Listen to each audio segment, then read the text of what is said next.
kita berjumpa kembali di seminar online yang diadakan oleh Indonesia Belajar. Indonesia Belajar adalah sebuah media untuk belajar yang berisi tentang motivasi, inspirasi, dan juga pengetahuan yang disampaikan oleh para narasumber terbaik. Hadir dalam platform mobile aplikasi yang dapat Anda download di Google Play Store dan juga di App Store. Dapat juga klik di website kami indonesiabelajar.id. Baik, sahabat pembelajar, sudah hadir di tengah kita Pak Beben. Selamat malam, Pak Beben. Selamat malam, Legita. Selamat malam, Indonesia Belajar. Dan selamat malam, ya, Mas Damian Harahap, sahabat spiritual saya. Dan selamat malam semuanya yang sudah hadir. Semoga semuanya diberkahi selalu.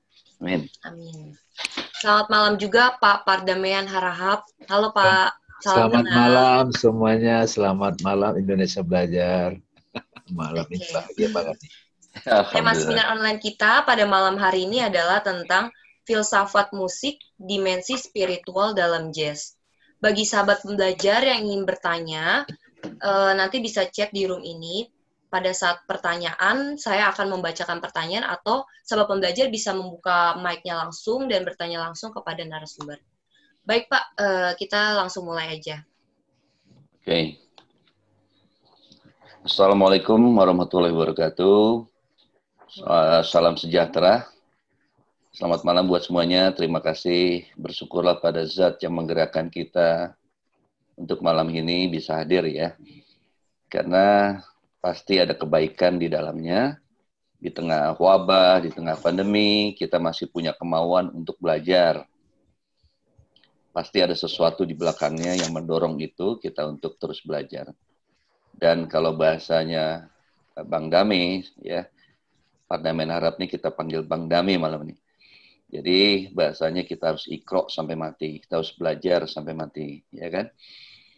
Oke, hari ini temanya luar biasa, filsafat musik dan dimensi spiritual di dalam jazz. Wah, kata-kata itu filsafatnya terdengarnya sepertinya berat. Jazznya juga mengundang tanya, ya kan? Tapi kita bikin santai. Malam ini pokoknya seperti biasanya Indonesia Belajar dan seperti biasanya saya sama Bang Dami, kita seperti ngopi bareng aja. Seperti ngopi bareng, santai, ngobrol, tahu-tahu udah jam 10 gitu ya. Nanti tolong Legita diingatkan karena kita suka lupa diri ini kalau udah bicara yang asik kayak gini kita suka lupa diri ya. Jadi saya mulai aja. Filsafat musik dan dimensi spiritual. Jadi saya harus nanti Bang Dami akan melanjutkan. Ya, kita nge-jazz aja seperti biasa, solo, ya improvisasi. Jadi kenapa ada kata-kata filsafat musik? Pertama saya akan sedikit review tempat musik itu di mana di dalam filsafat. Ya, pertama adalah kalau yang sudah pernah belajar filsafat atau kalau yang belum, kita sharing hari ini. Bahwa filsafat itu secara umum dibagi dua. Ya. Ada filsafat praktis, ada filsafat teoritis. Ya. Terus kemudian filsafat apa namanya teoritis, di situ ada fisika, ya. Bayangin tuh ada fisika, ada matematik, ya, aljabar dan segala macam tuh ya. Sesuatu yang kesannya kalau di sekolah anak SMA tuh IPA gitu ya, kesannya IPA ya. Nah, jadi nanti ada filsafat teoritis, tadi ada fisika, terus kemudian tentang kosmologi, ya fisika, matematik. Nah, di dalam matematik itu ada musik di sana. Bayangkan tuh. Jadi kalau yang malam ini sebagian mungkin hampir bisa dikatakan walaupun tidak semuanya 85% main musik. Dan mungkin yang main musik, loh musik masuk ya, musik masuk filsafat ya. Iya masuk ke dalam filsafat teoritis bersama dengan matematik. Nah, kalau yang sudah belajar jazz ya, yang kayak sudah belajar jazz, misalnya di sini ada Arif ya. Ya, nanti ada Radia juga. Kalau saya tanya lagi misalnya, ini pertanyaannya coba kesannya berbau apa nih kalau saya bilang C major 7 tambah E minor 7. Ah, coba bayangin tuh. Kok di musik ada kayak gitu ya, C major 7 atau C major 7 tambah E minor 7, jawabannya apa ya? Sekarang saya nggak mau bahas sekarang, lama ntar sampai jam 10 malam ya. Jadi ternyata C major 7 tambah E minor 7, jawabannya C major 9. Apa tuh korelasinya di dalam main? Misalnya Radia bermain piano. Radia bermain piano menekan C major 7. Saya sebagai gitaris boleh nggak megang C major 7. Saya boleh megang E minor 7. Kok bisa? Iya, karena nanti ada not-not yang sama yang terdapat di dalam E minor 7, terdapat juga di dalam C major 7. Terus yang bedanya gimana? Yang bedanya saling menambahkan, kayak matematik itu ada irisan gitu ya. Jadi tambahannya tadi ya akan menghasilkan chord C major 9. Dan itu juga untuk keindahan, karena kalau semuanya megangnya sama, bisa jadi akan terlalu rame dan musiknya jadi malah nggak indah ya, terlalu rame, semuanya not numpuk di situ ya. Itu contoh. Atau misalnya yang paling sederhana, nggak usah, itu udah termasuk teori yang advance ya. Misalnya sederhana kalau saya tanya, Amol berapa mol? Nah, itu biasanya orang mikir tuh, ngitung terus baru bisa jawab 4 mol. Terus yang dimolin apa aja ya dimolin ya misalnya. Ngitung lagi tuh, bes, emol, ngitung lagi ya. Jadi kesannya tuh di dalam musik ada cara berpikir matematis. Jadi sebenarnya keindahan itu adalah seni yang terukur sebenarnya, nggak asal-asalan. Memang bisa, gimana Mas kalau rasa? Bisa, mulai dari rasa, tapi itu dihitung juga bisa. Tapi bisa juga mulainya dari hitungan, ya. Nah, tetapi si manusianya tetap menjadi pengambil keputusan, ya.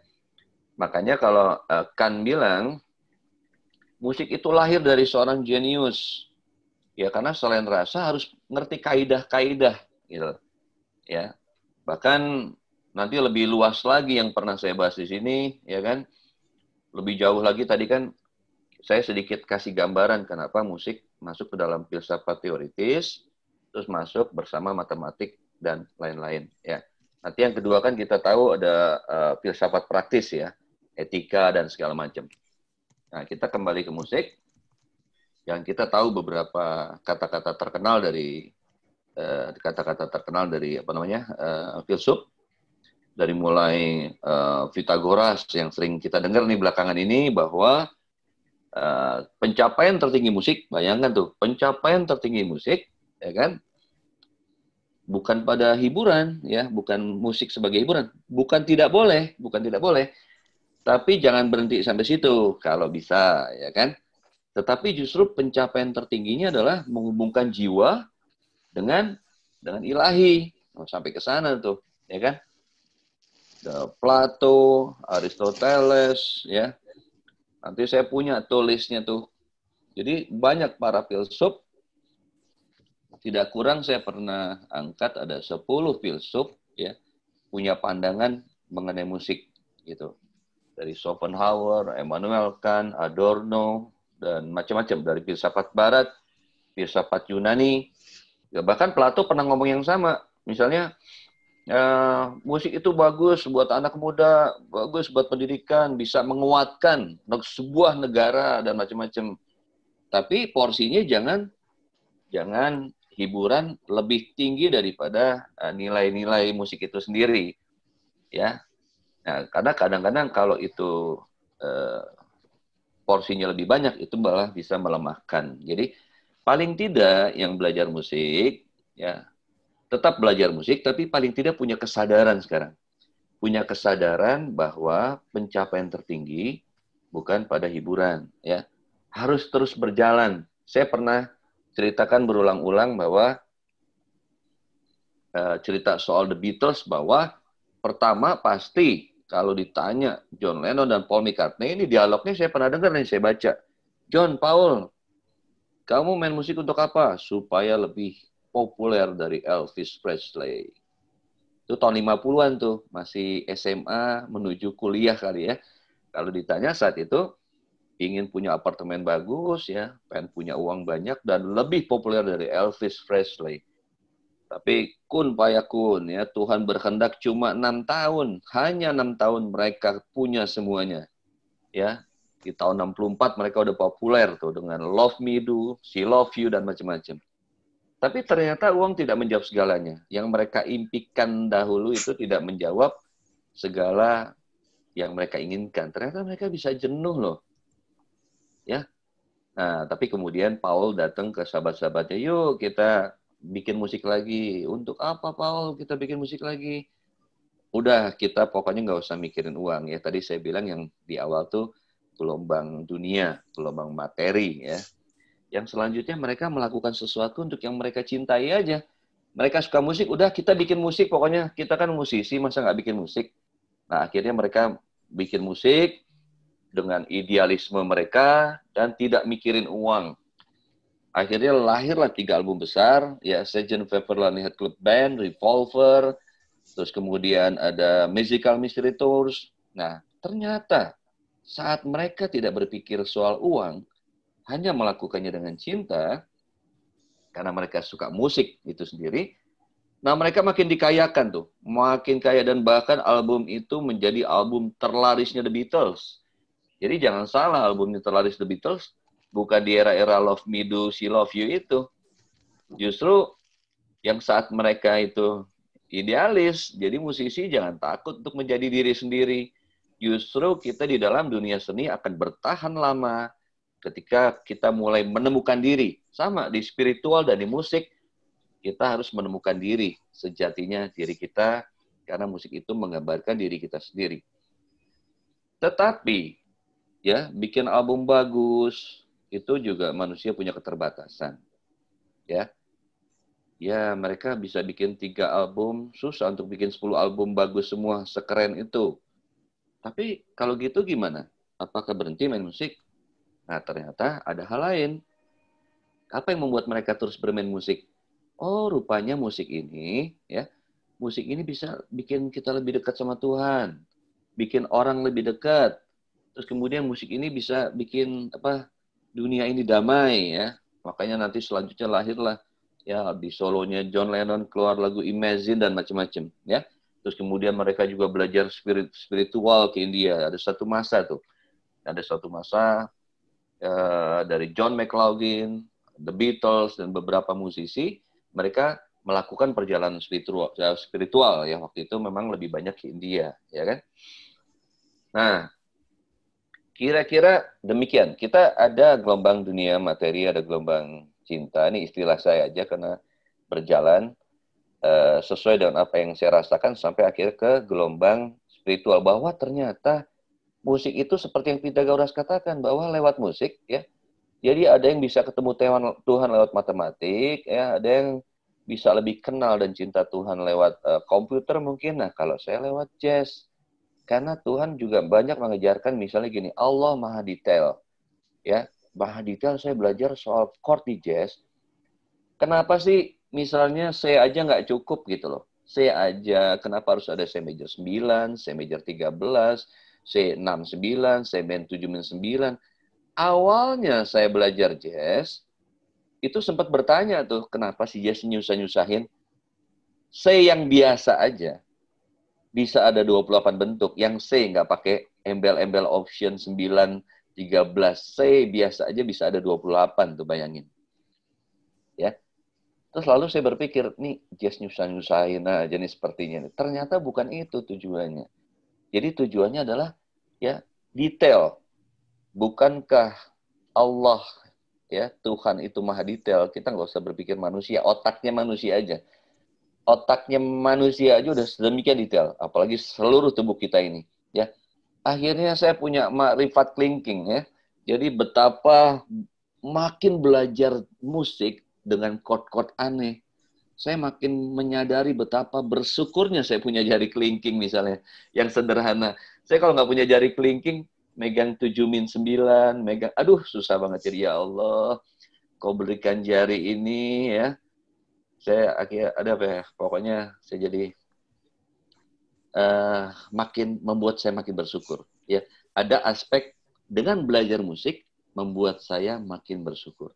Yang kedua, makin merasakan yang disebut ilmu Allah itu luas, ya. Nah, kita tahu ilmu Allah itu luas dari mana? apakah, oh iya emang luas sih, luas, memang luas. Tapi coba deh, pelajari satu ilmu secara dalam. Apa aja ilmu yang kamu tekunin sekarang? Nah, kamu akan merasakan belajar jazz 20 tahun nggak habis-habis, ya kan? Dan belajar apa lagi lah, dan macam-macam.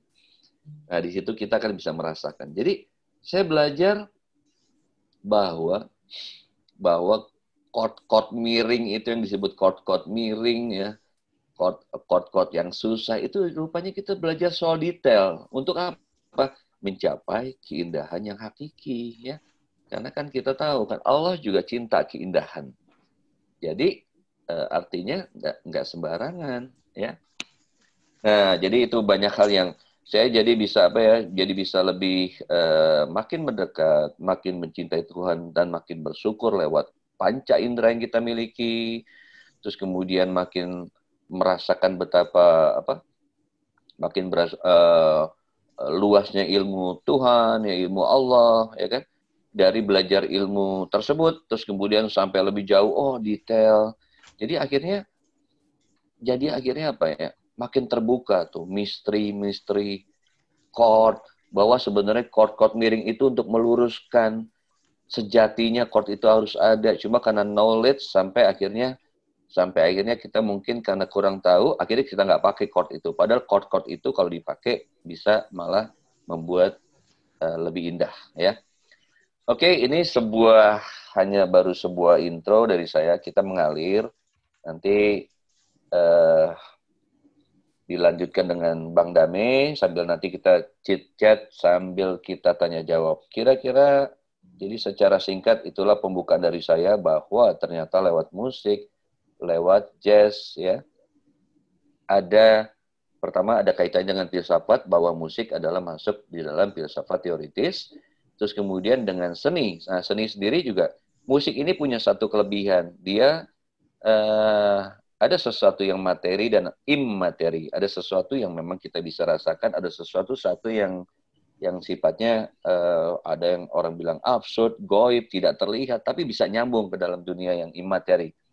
Itu salah satu kelebihan musik, ya. Dan bahkan kita pernah bahas pada waktu kita bahas inayatkan, bahwa akhirnya musik itu adalah ruh itu sendiri. Makanya semua orang rata-rata walaupun musiknya campur sari, dangdut, apapun itu, nggak ada orang yang nggak suka musik. Karena musik adalah jiwa itu sendiri. Musik adalah ruh itu sendiri, ya. Nah, makanya makin jauh saya makin tertarik menggali hal ini, ya. Makin tertarik menggali hal ini karena ternyata musik bisa kita mencapai pada realitas tertinggi, sang ilahi. Dan satu lagi, sebelum nanti Bang Dami, ada quote terkenal dari seorang Cikoria, seorang pianis besar nih, ya. Dia mengatakan satu tipsnya adalah jangan mainkan yang kamu, ya, mainkan hanya yang kamu dengar, jangan mainkan yang kamu nggak dengar. Coba bayangkan, ini tips ini agak aneh, ya. Mainkan yang kamu dengar, jangan mainkan yang kamu dengar. Memang betul sih, cuma masalahnya apa yang didengar nih? Dan itu suara itu dari mana, gitu kan? Coba seorang Cikoria, ya, kita boleh bilang tauhidnya, agamanya apa, misalnya apapun, ya, lintas agama, apa Islam, apa dia Kristen, apa dia Buddha, tapi dia bisa mengatakan itu, bahwa, ya, hanya mainkan yang kamu dengar, jangan mainkan yang kamu nggak dengar. Ini kan kalau bahasa, ya, bahasa kalau spiritual di dalam Islam, misalnya agama saya, ini bisa tajali, ya kan, kehadirannya. Jadi benar-benar yang main udah bukan Cikoria lagi, ya, tapi suara-suara itu tuh. Nah, Cikoria tinggal dipakai raganya, ya. Luar biasa musik. Oke, demikian pembukaan dari saya, ya. Saya Beben Jazz, selamat bergabung yang baru datang, ya. Terima kasih. Selanjutnya saya persilakan kepada sahabat spiritual saya, Bang Dami. Silakan, Bang Dami. Langsung nih, Mas. Langsung, nggak apa-apa, santai aja. Oke, bismillahirrahmanirrahim. Dengan nama Allah yang Maha Pengasih dan Penyayang. Sahabat-sahabat Indonesia Belajar dan anak-anak KJK yang dirahmati Allah, Mas Beben. Teman-teman sekalian, sebelum saya mengulas sedikit apa yang jadi kebiasaan kita, saya sama Mas Beben di KJK, di Kemayoran, ini sekarang kita bawa ke virtual. Pertama kali saya ketemu Mas Beben, itu dikenalkan sahabat saya Pak Dani Sumarsono, ada di sini juga. Nah, waktu Mas Beben ngomong yang tadi, ini saya ingin menyampaikan kesan ini ke teman-teman. Apa? Mas Beben itu punya banyak knowledge yang tinggi dalam musik, tapi tidak susah kita menangkapnya. Jadi terus terang di tangan Mas Beben saya lihat musik itu jadi elit. Cuman kalau orang cuma ngelihat di luar, itu memang jadi kelihatan biasa-biasa gitu. Padahal sebenarnya kalau digali lebih dalam, teman-teman akan dibawa kepada dimensi yang lebih tinggi. Jadi Mas Beben itu sosok yang melewati semua fase yang dialami The Beatles. Ya, jadi kalau Mas Beben diajak main musik untuk sekedar genjreng-genjreng, kemudian menghibur, itu dilakukan. Tapi sebetulnya seperti kata Pythagoras, puncak bermusik adalah menghubungkan jiwa manusia dengan Tuhan. Jadi puncak bermusik adalah menghubungkan manusia dengan Tuhan. Memang kalau jiwa manusia sudah terhubung dengan Tuhan, maka yang lahir adalah cinta, enjoy, menikmati. Yang main pun enjoy, yang mendengarkan pun enjoy, bahagia. Ya, jadi Indonesia Belajar khususnya, saya sama sahabat saya Mas Dani dan Mas Beben, pendidikan itu ada dua. Satu, pendidikan kita memang mengembangkan skill, talenta, sehingga kita bisa cari uang, bisa berkarya, kita bisa bekerja gitu. Tapi yang lebih penting lagi adalah pendidikan itu berkaitan dengan membuat kita sadar pada diri kita yang otentik. Nah, hari ini saya menganggap dari cerita Mas Beben itu, bagaimana kita bisa melihat dimensi jazz itu spiritualnya. Contoh kata-kata tadi, ini biasa nih kita tektokan sama Mas Beben. Ya. Di Korea nih, mainkan apa yang kamu dengar. Kalau kita di awam, yang mendengarkan telinga tuh, ya kan? Tapi saya suka kasih contoh tuh sama teman-teman. Nyalain jam dinding, kan biasanya bunyi tuh. Tek, tek, tek, tek. Matiin deh, ambil baterainya. Kita duduk diam, tuh masih kedengaran tuh. Tek, tek, tek, tek. Ya kan? Kalau orang ngomelin kita, ya, ini ada teman-teman sih, orang ngomelin kita udah pulang ke rumah, kita masih dengar tuh suaranya tuh. Kamu goblok gimana sih? Kamu kok nggak bisa apa-apa sih? Bahkan omelan guru kita, kejadiannya 10 tahun yang lalu, masih kedengaran di telinga batin kita. Jadi, kita punya pendengaran batin. Nah, Cikore yang mau ngomong gitu. Jadi, pada saat main tentu sudah ready dong, sudah ready jarinya, sudah bisa harmonisasi, begitu dia. Kalau kata Mas Beben, surrender to the moment. Jadi itulah keunikan jazz. Jadi orang yang sudah main jazz itu, dia berarti surrender to the moment. Pada waktu dia, oke, ganti pemainnya, udah, lagunya ini. Apa yang terjadi? Apa ya? Enggak mikir. Main, tiba-tiba kedengaran tuh, mainkan ini. Nah, teman-teman seniman itu pasti tahu tuh. Kalau saya, sahabat sekalian, itu ya dengerin, sampaikan ini gitu. Jadi Cikorea itu mau menyampaikan di dalam jazz, ketika kita sudah latihan fingering dan seterusnya, kita pelajari apa yang diajarkan Mas Beben di skillnya, ada momen tertentu nanti kita ready, siap menerima ilham. Nah di jazz itu sangat nampak, makanya sering saya dengar Mas Beben bilang, atau teman-teman pemain jazz, itu nggak bisa diulang tuh. Kok kemarin enak banget tuh mainnya tuh. Ulang lagi dong. Ya nggak bisa. Ulang persis begitu lagi. Itu nggak bisa udah. Jadi cuma satu penampilan tuh. Makanya bagusnya direkam tuh. Nah sekarang pun Mas Beben, saya setiap ngomong itu rekam juga tuh.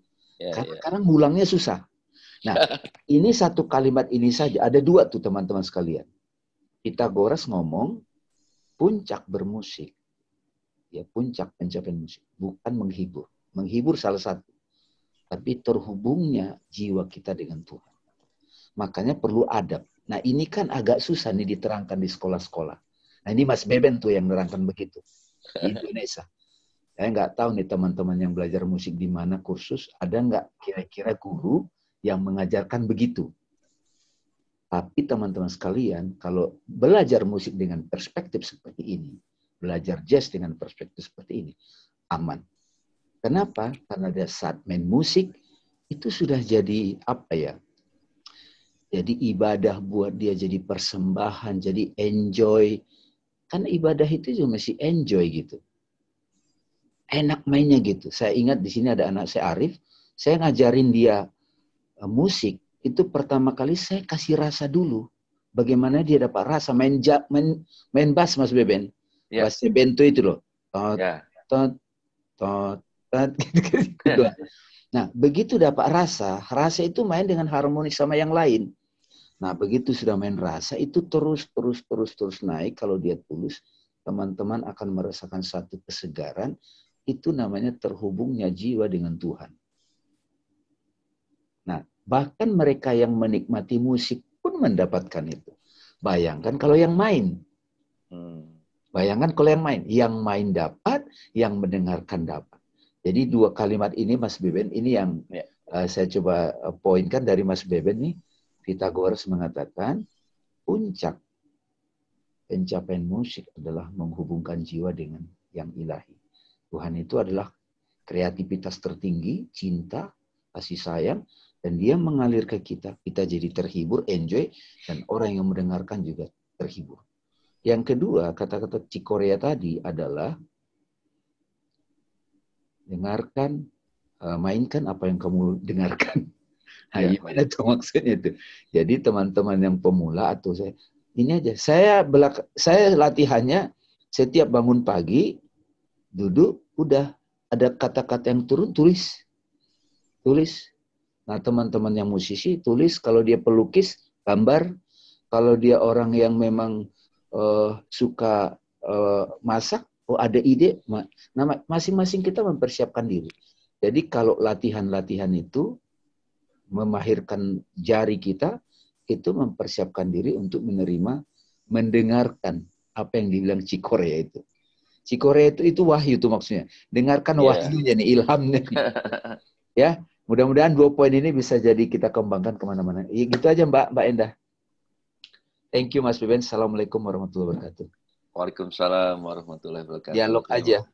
Ya, terima kasih Bang Dame tambahannya. Dan kayaknya sudah banyak muka penuh tanya ya. Jadi memang itulah luar biasanya. Jadi perjalanan pokoknya memang pada akhirnya ya musik udah pasti bisa untuk hiburan, bahkan untuk hidup ya. Pasti di sini sudah banyak yang Mas Rian dari Kudus ya kan hidup di musik, misalnya kan Mas Gandhi hidup di musik dan yang lain-lain sedang berjalan menuju ke sana. Tetapi ingat beberapa karya masterpiece karya-karya dari master misalnya Miles Davis misalnya pemain trompet, terus John Coltrane. Mungkin ada yang misalnya Gandhi bilang, Mas, ya misalnya contoh ya, saya suka banget tuh John Coltrane di Love Supreme. Nah, orang nggak sadar memang suka musiknya, suka not yang dipilih. Love Supreme itu album spiritualnya John Coltrane itu, gitu. Dan bahkan kalau nanya, kalau katakanlah kita bisa berdialog dengan Miles Davis, ya, kalau nanya ke dia soal major scale, soal modes gitu ya, misalnya, satu bisa tidak dijawab, atau kalau dia menjawab, dia akan bicaranya akan kosmologi. Dia akan bicaranya kosmologi, bintang-bintang, planet, ya jangan kaget, karena pada akhirnya di dalam kosmos ini, ya, planet dan bumi sudah menggambarkan sebuah harmoni alam semesta. Bahkan saya pernah bilang bahwa di langit sana Tuhan sudah memberikan tanda-tanda bahwa musik ini bakal diturunkan ke dunia. Contohnya misalnya gini, jarak dari satu planet ke planet yang lain. Nah, kini bahasa ini perhatikan. Jarak dari satu planet ke planet yang lain. Itu dalam bahasa musiknya interval. Ya. Jadi di langit sana banyak interval-interval yang jaraknya sudah ditentukan. Ya. Matahari nggak boleh bergeser 5 derajat atau waduh pokoknya banyak hal yang akan berubah kalau matahari berpindah jaraknya. Ya. Tuhan sudah atur semua jarak itu, bahwa di alam semesta sana ada harmoni alam semesta. Sementara Pythagoras sebenarnya sudah merasakan itu. Jadi ada 2 cerita mengenai bagaimana Pythagoras menemukan major scale. Ya, di buku Filsafat Yunani Kuno, Pythagoras bilang, saya dengar di kosmos sana, ya kan? Dia punya bahasanya kalau di Islam punya penglihatan batin atau perasaan batin yang peka ya tentang kasaf ya, sesuatu yang nggak semua orang bisa dengar. Satu, dia bilang di sana tuh ada bunyi yang saya dengar ya. Nah, cuma waktu itu belum detail misalnya bunyinya apa, tapi ada hal yang dia dengar dari sana. Jadi ada sejarah major scale, pertama dari sejarah bagaimana dia merasakan bunyi di kosmos ya. Kemudian nanti John Kepler menyempurnakan bahwa bumi berputar pada porosnya notnya mi fa, misalnya kayak gitu contoh ya. Bayangkan tuh sampai ke sana. Tapi kita tahu sejarah lain bahwa akhirnya adalah pengembangan dari nada-nada suci yang di Mesir, ya nada-nada suci di Mesir yang hanya 4 not. Terus kemudian nanti ditambahkan karena 4 not itu menggambarkan elemen ya, air, udara, api dan bumi. Itu karena lira itu dibuat oleh Orpheus ya, menggambarkan 4 elemen, kemudian nanti dilengkapi sama, bukan dilengkapi sih, karena sudut pandang Pythagoras waktu itu lebih ke kosmos. Makanya dia sudut pandang pikir pasti ini punya maksud planet-planet yang di atas ini. Akhirnya kemudian not dengan nilainya ya direfleksikan kepada kosmos. Misalnya nanti, wah kalau Surya itu A misalnya, atau C Neptunus, nah itu nanti ada di sejarah. Kalau yang baca buku sejarah musik 1, itu ada tuh detailnya. Ya, kalau pengen tahu lebih jelas, saya bisa sharing nanti. Ya, tapi kita nggak akan bahas detail itu. Saya hanya ingin mengangkat bahwa Orpheus, Pythagoras itu demikian sakral memandang musik. Bukan sekedar bunyi gitu. Bahkan lebih jauh ternyata musik bisa berkaitan dengan warna gitu. Bahwa D kuning, F hijau gitu misalnya. C merah, dan warna-warna itu berdampak pada saraf kita. Bayangkan, musik getarannya sangat berdampak pada warna dan getaran berfungsi pada saraf. Bahkan kalau guru-guru sitar di India bahkan sampai menentukan nada dasar yang berbeda untuk setiap orang. Bayangkan misalnya, Gandhi belajar sitar. Ya, sang guru ini melihat ya dengan penglihatan batinnya bahwa Gandhi dengan susunan sarafnya kamu di amol nada dasarnya. Kalau Radia di C, Arif di B, sampai segitunya. Makanya boleh dibilang, ya, pertama bahasa umumnya adalah memang main musik gak sembarangan. Main musik tidak sembarangan, bahkan di Yunani kuno, di Mesir kuno, musik itu tempatnya tinggi. Yang boleh main musik hanya pendeta-pendeta tinggi mereka atau orang pilihan. Saya pernah cerita bahwa orang main musik di Akademia Plato harus melewati fase-fase ujian. Kamu main musik, misalnya Angga bilang, Plato, saya mau main musik, oke? Tes fisik dulu ya. Oke, lulus misalnya Angga. Kemudian tes kedua adalah tes mental. Wah, bayangin main musik tuh ya. Sama kayak kita kalau mau punya senjata ya, pistol, kan ada tes psikologi tuh. Nah, karena Plato menyadari musik ini luar biasa, bisa lebih bahaya atau bisa lebih hebat dari senjata api apapun. Jadi yang megang di balik musik nggak boleh orang sembarangan. Mentalnya harus bagus. Fisiknya harus bagus. Selesai nggak? Boleh nggak dia megang sitar atau gitar atau alat musik lira saat itu? Ternyata mental sudah diuji. Terus kemudian yang kedua, tadi fisik dulu oke, mental oke. Masih logika kamu bagus nggak? Gitu. Ada ilmu logika ya. Ada ilmu logika, oke bagus. Terus udah selesai? Belum. Kamu mesti tes satu lagi, baru boleh megang gitar. Ya, yang tes terakhir matematik. Nah, gitu kan. Nah, setelah 4 fase itu lulus, nah boleh sekarang Angga boleh belajar gitar gitu loh. Ya. Pertama untuk apa? Supaya jalannya nanti ke sana lancar, belajar musiknya. Jadi kalau nanti diajarin musik yang sesuatu harus menghitung, hitungnya bisa cepat, ya. Nanti kalau sesuatu hal yang punya kesadaran, wah musik ini nih, ternyata aduh, saya lagi kesel nih sama orang ini nih. Orang ini saya mau bikin sedih sampai bunuh diri, bisa loh musik sampai kayak gitu. Ya, jadi musik ini bisa banyak, bisa menyembuhkan, bisa bikin orang bunuh diri, bisa bikin orang bahagia, ya. Makanya kalau ada kata-kata saya singgung sedikit misalnya, secara umum musik itu haram. ya. Meskipun misalnya ngomong ada yang punya kesadaran, ngerti atau nggak tahu, tapi saya coba menelaah kenapa ada kata-kata itu lahir. Nah, saya ambil secara positif bahwa musik itu memang nggak bisa sembarangan. Belajar musik memang harus berada di tangan orang yang benar, yang sudah stabil, ya, sudah stabil, jiwanya bagus, positif, dan ditambah lagi menjadi guru musik juga nggak bisa sembarangan tentunya, ya kan? Karena guru bisa mempengaruhi selain ilmu musiknya itu sendiri, juga bisa mempengaruhi mentalitas dan cara berpikir. Nah, makanya boleh dibilang salah satu visi misi saya pribadi, terus di KJK, sekarang di Indonesia Belajar, saya mau sharing soal kesadaran itu, ya.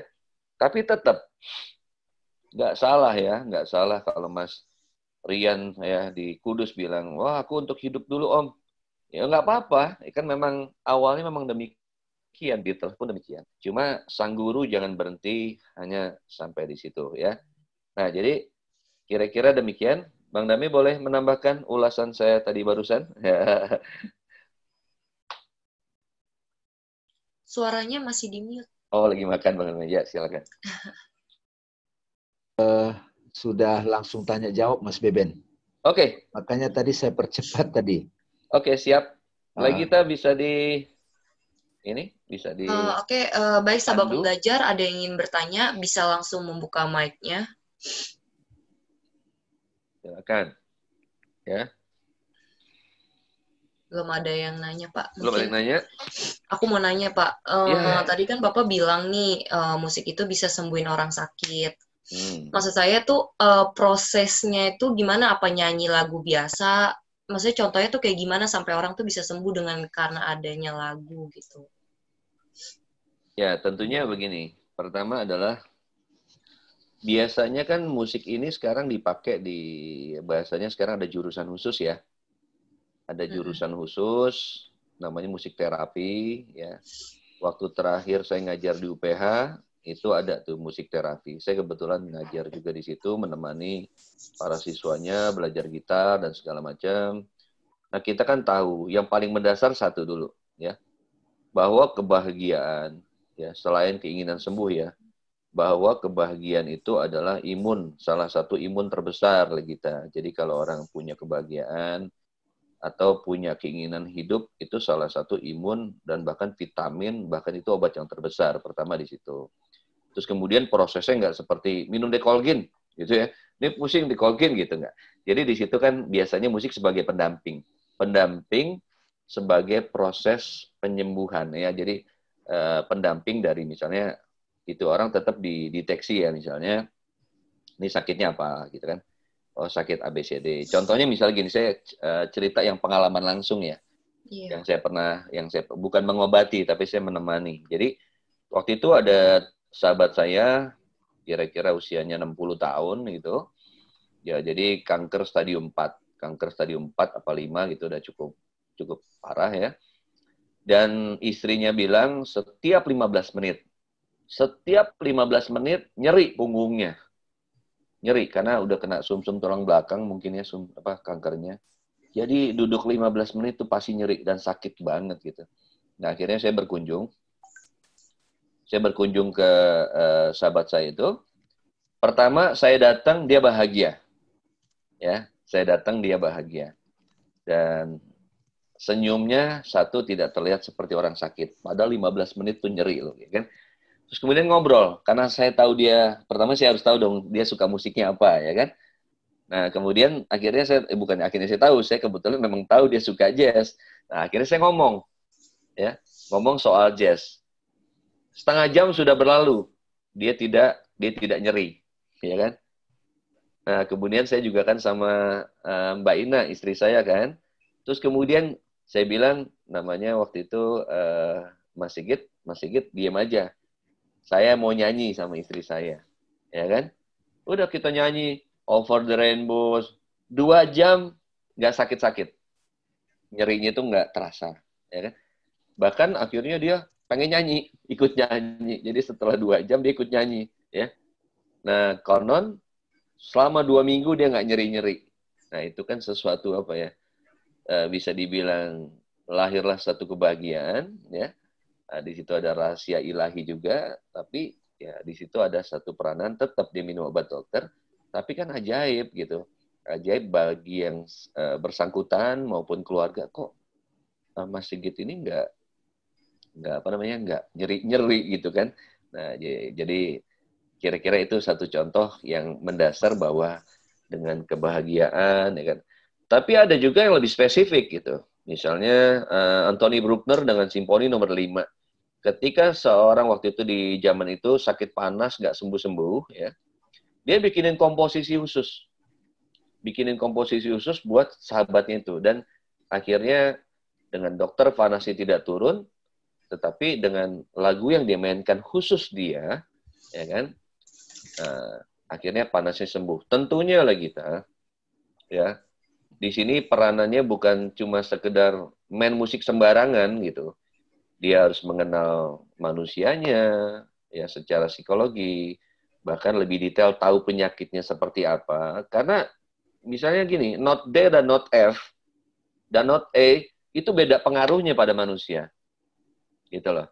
Makanya ada pengobatan sekarang, itu kan sebenarnya dari zaman Yunani kuno sudah ada sebenarnya. Cuma di zaman sekarang lebih dikembangkan dengan frekuensi. Kan kita kan bunyi itu ada frekuensinya. Jadi kurang lebih seperti itu, ya. Tapi nggak ada lagu-lagu spesifik gitu buat dinyanyiin atau bebas gitu pilih lagu? Ada sebenarnya kalau kita baca Mozart Effect, ada sebenarnya. Ada. Yang sudah umum. Tapi kan kadang sesuatu ada yang sifatnya umum, selalu ada yang sifatnya ya lebih spesifik ya. Ada yang universal, ada yang partikular kan. Ada yang umum misalnya secara umum orang akan tenang mendengarkan lagu-lagunya Mozart misalnya. Secara umum gitu. Tapi ada yang secara spesifik. Kalau yang udah secara spesifik kayak gini aja kan. Kalau panas, demam-demam, Decolgen gitu kan. Ya, rata-rata orang ada yang sembuh dengan itu. Tapi kalau sakitnya udah spesifik, ya berarti udah ada obat-obat lebih khusus. Nah, di musik pun seperti itu. Nah, jadi sekarang ini sedang dikembangkan lagi beberapa kampus mungkin. Di sini juga ada Mas Hengki Tompo, ya. Mungkin di Harvest ada jurusan khusus di sana ya. Nah, jadi ada yang lebih spesifik membahas itu. Dan ada jurusan-jurusan musik terapi sekarang. Ada musik terapi. Larinya ke ada erat kaitannya dengan psikologi. Kalau saya lihat pelajarannya musik dengan psikologi. Kira-kira gitu. Okay. Kurang lebih. Si Faiz kayaknya mau nanya tuh Mas Beben. Yo, silakan Faiz. Nih anak fisika nih, UGM ya. Pertanyaannya berat biasanya nih. Halo. Silakan. Anak sama Arif nih, sama fisika nih. Ya, salam Faiz. Assalamualaikum Beben. Iya Om Dape. Waalaikumsalam Faiz. Arif juga terakhir ketemu di Kamisan KJK dulu. Ya. Salam juga buat Arif yang lagi menapaki jejak kuliah di fisika UNJ. Ya. Kemarin juga masalah itu.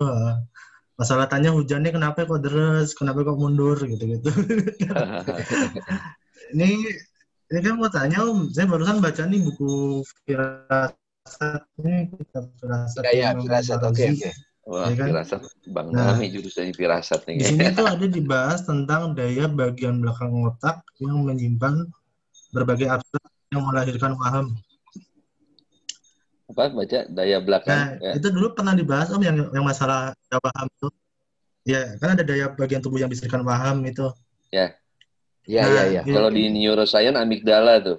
Itu mau tanya, apakah dari musik sejatinya emang spesifik ditujukan kepada daya paham itu atau bagaimana gitu?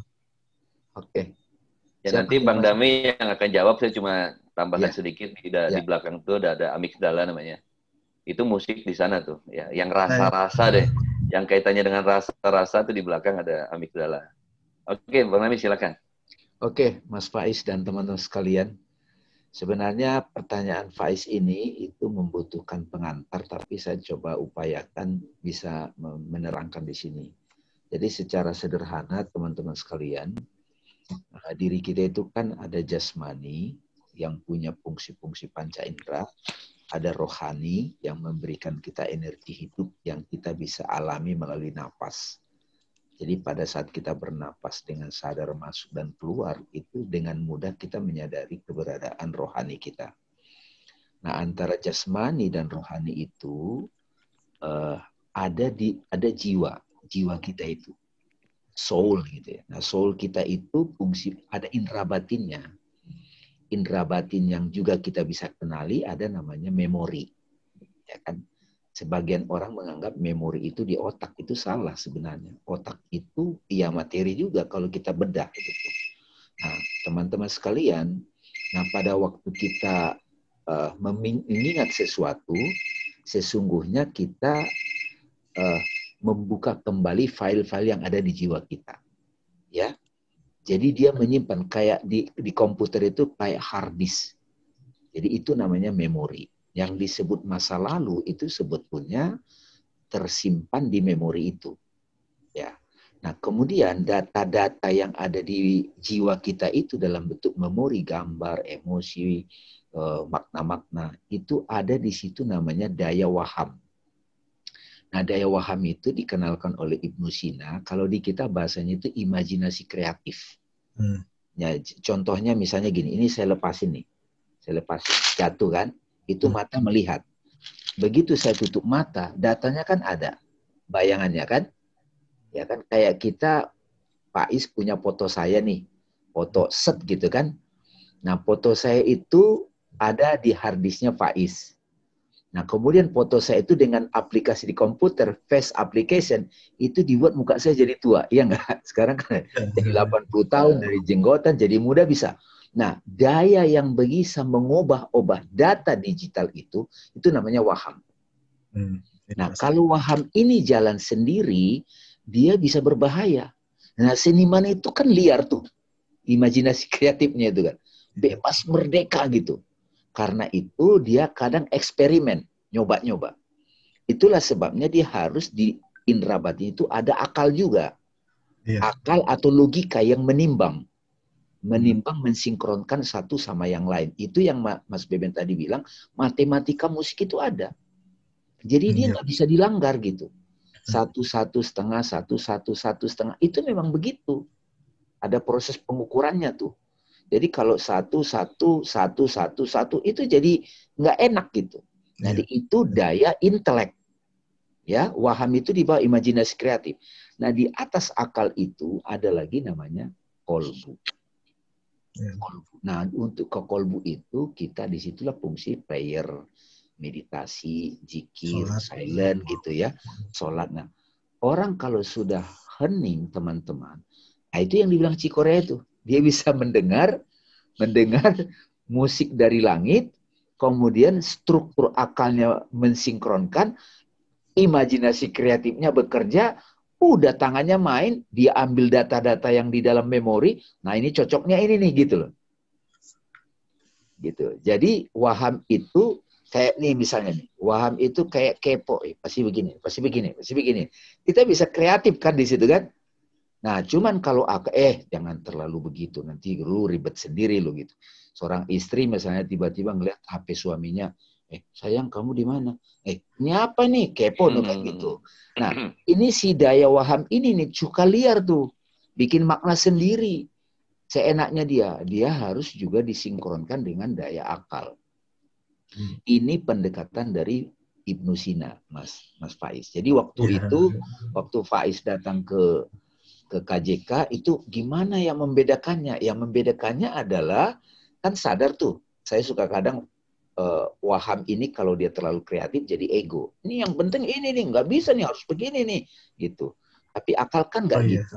Dia butuh keseimbangan, ya kan? Misalnya kita dimaki-makin di Instagram, ya karena memang kita di situ kasih tampilin foto-foto yang memancing orang, ya dimaki-maki orang, personality kita yang ada di Instagram. Tapi ketika dia memaki-maki personality itu kan bukan diri kita kan? Iya. Nggak perlu terganggu dong, nggak usah ke bawah tidur.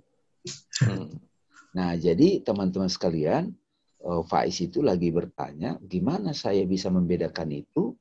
Ya, sederhana. Kita data-data memori kita banyakin yang macam bagus-bagus. Waham kita bisa bebaskan untuk berkreativitas, tapi juga ada timbangan akal.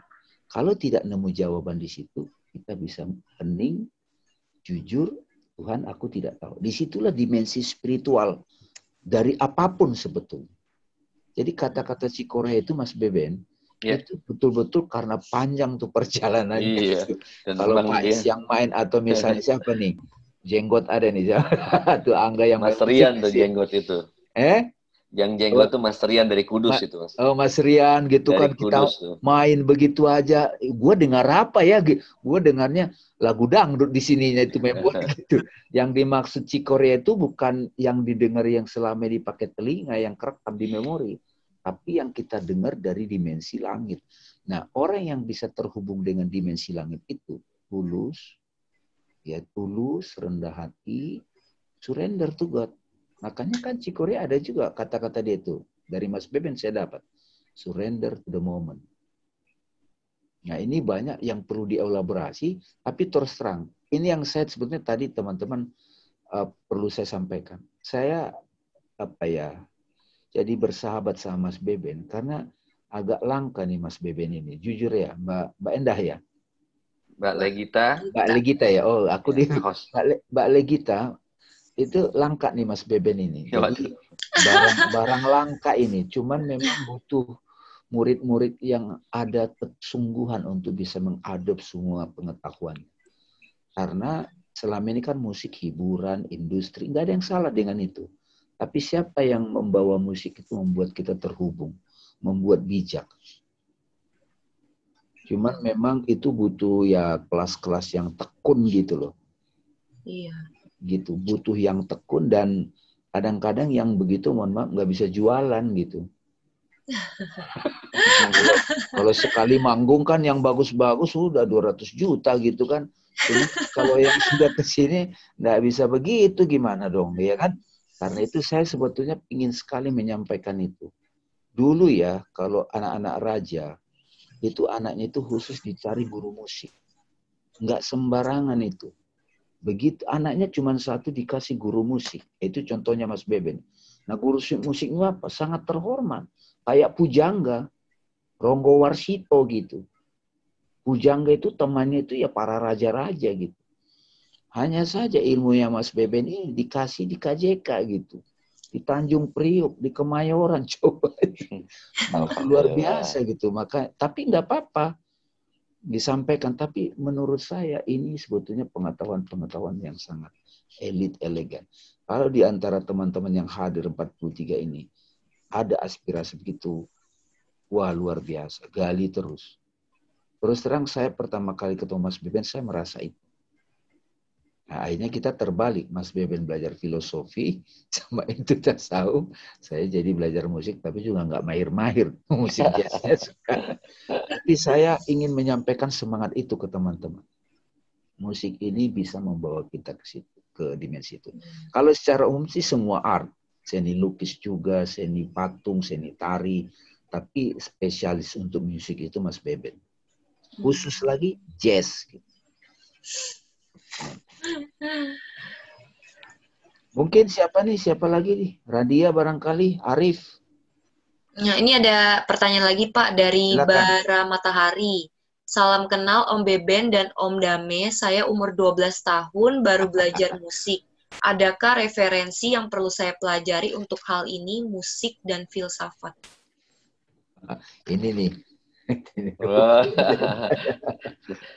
Nah, itu Sarah untuk belajar jazz ya.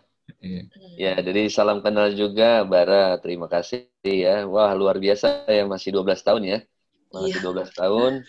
Pertanyaannya dan rasa ingin tahunya udah serius nih.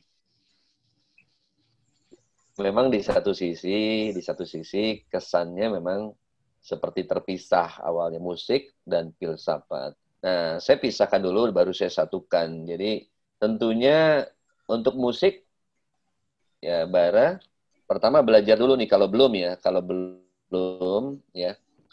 belajar dulu ilmu musik. Jadi kadang banyak orang belajar gitar, belajar piano, belajar trompet, dia hanya belajar instrumen, tapi dia tidak belajar ilmu musik.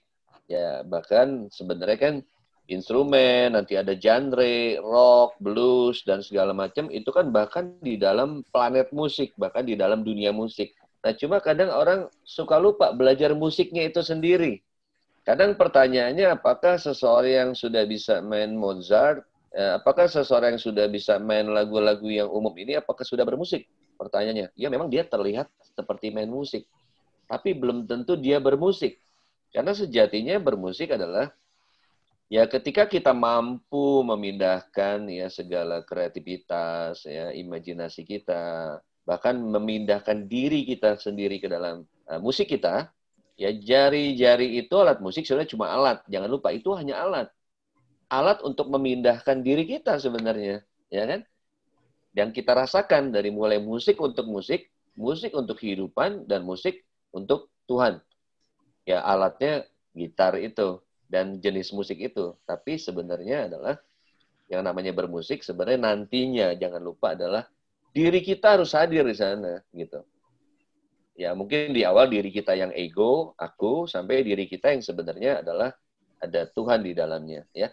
Ya pertama tuh tadi buku yang jadi promosi ya. Jadi buku yang Bang Damai kasih tadi, Gitar Mastery. Nah itu buku tentang musik yang sudah sedikit ada kandungan filsafatnya. Jadi saya tulis tuh yang tadi saya ngomong soal Pythagoras, terus nanti soal lira dan 4 elemen, Pythagoras merubahnya jadi 7 kosmologi, ada di buku itu. Jadi buku itu boleh dibilang bisa jadi buku awal untuk belajar musik dan pancingan kepada filsafat. Nah nanti selanjutnya Bara tinggal mendalami keduanya secara terpisah maupun secara bersama. Kalau secara terpisah tentunya belajar dari mulai major scale, interval, 4 basic triad, 7 basic 4 note, mode, sampai nanti 7 mode di harmonic minor, melodic minor, itu urusan musiknya. Kemudian di jurusan di filsafatnya nanti ya kita belajar mulai dari pengantar filsafat, nanti ada filsafat barat, filsafat Islam, filsafat timur, dan segala macam misalnya.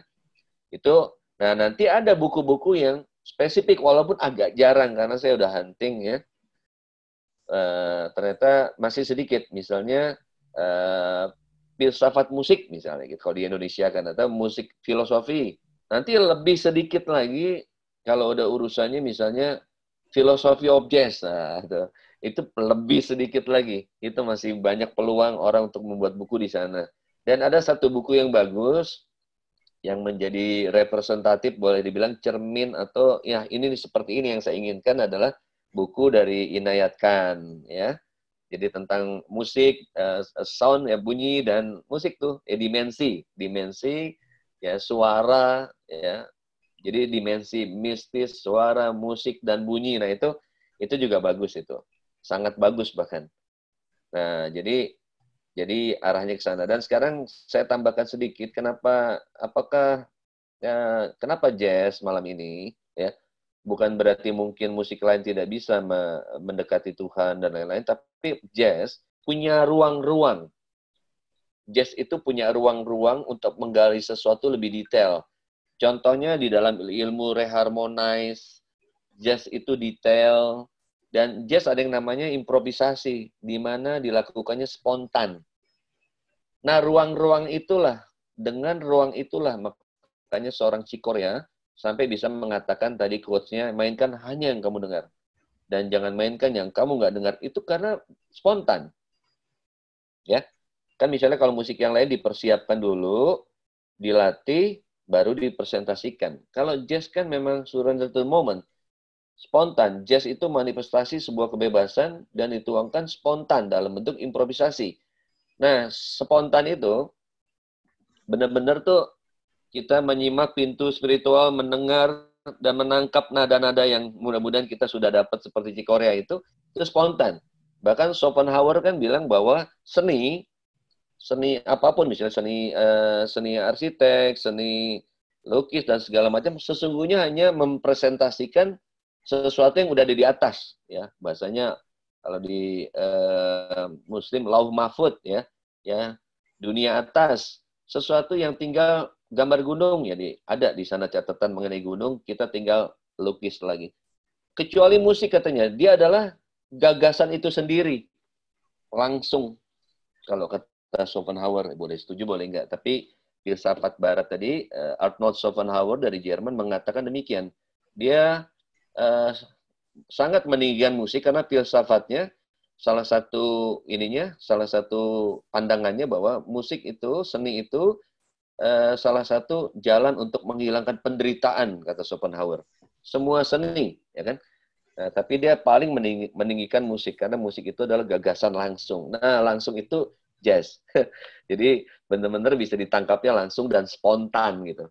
Nah, di dalam musik jazz, hal-hal yang seperti tadi itu ditangkap langsung, dikeluarkannya itu bagus sekali untuk untuk latihan untuk menangkap suara-suara tadi ya. Tapi memang mungkin untuk di awal tentunya kita bereskan dulu urusan-urusan syariah ya, urusan-urusan kaidah-kaidah. Ya major scale-nya beresin dulu, intervalnya beresin dulu ya, sampai akhirnya ketika improvisasi nanti mengalir ya. Mengalir, jadi jangan lupa salah satu filosofi jazz juga bermain sambil mendengar. Kalau orang pertama baru main, pertama kali baru belajar jazz biasanya chord-nya apa ya?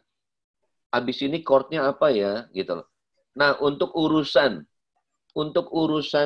chord aja biasanya orang udah sibuk ya. Saya bilang itu masih urusan otak ya. Ya belum sampai di hati kalau masih banyak mikir mainnya. Habis itu formnya, wah pokoknya kalau baru belajar jazz itu banyak mikirnya main musik itu justru kayak disetrap gitu loh. Kayak main musik itu kayak terdakwa, terhukum, nggak enjoy karena banyak pikiran di sininya ya. Padahal musik jazz tuh harusnya musik yang sangat enjoy, senang-senang, bergembira ya. Udah lepas dari urusan hafalan. Makanya kalau ditanya Mas Ben kenapa suka jazz, salah satunya jazz nggak harus ngapal Mas Rian gitu loh. Saya main nggak usah. Kemarin notnya harus begini, enggak.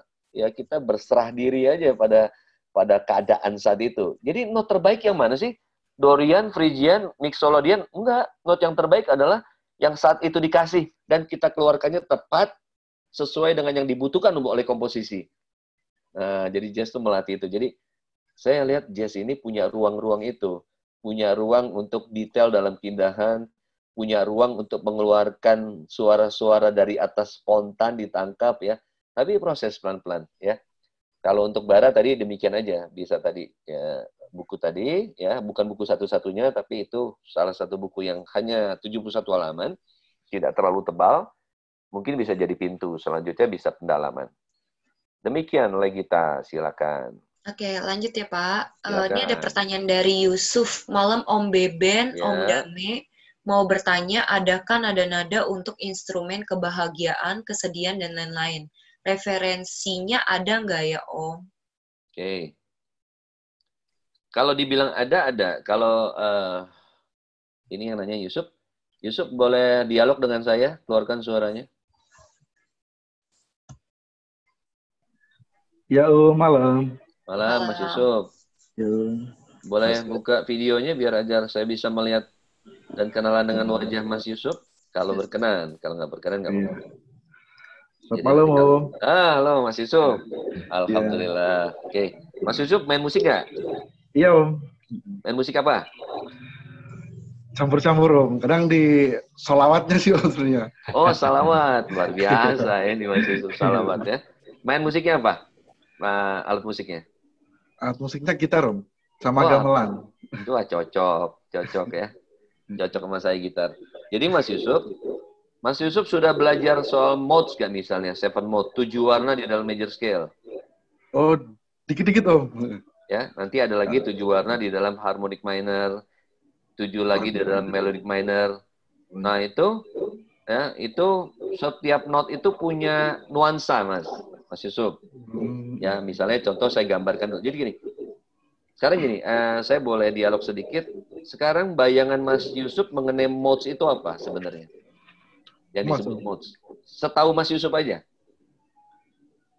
Hampir kayak perasaan itu Om ya.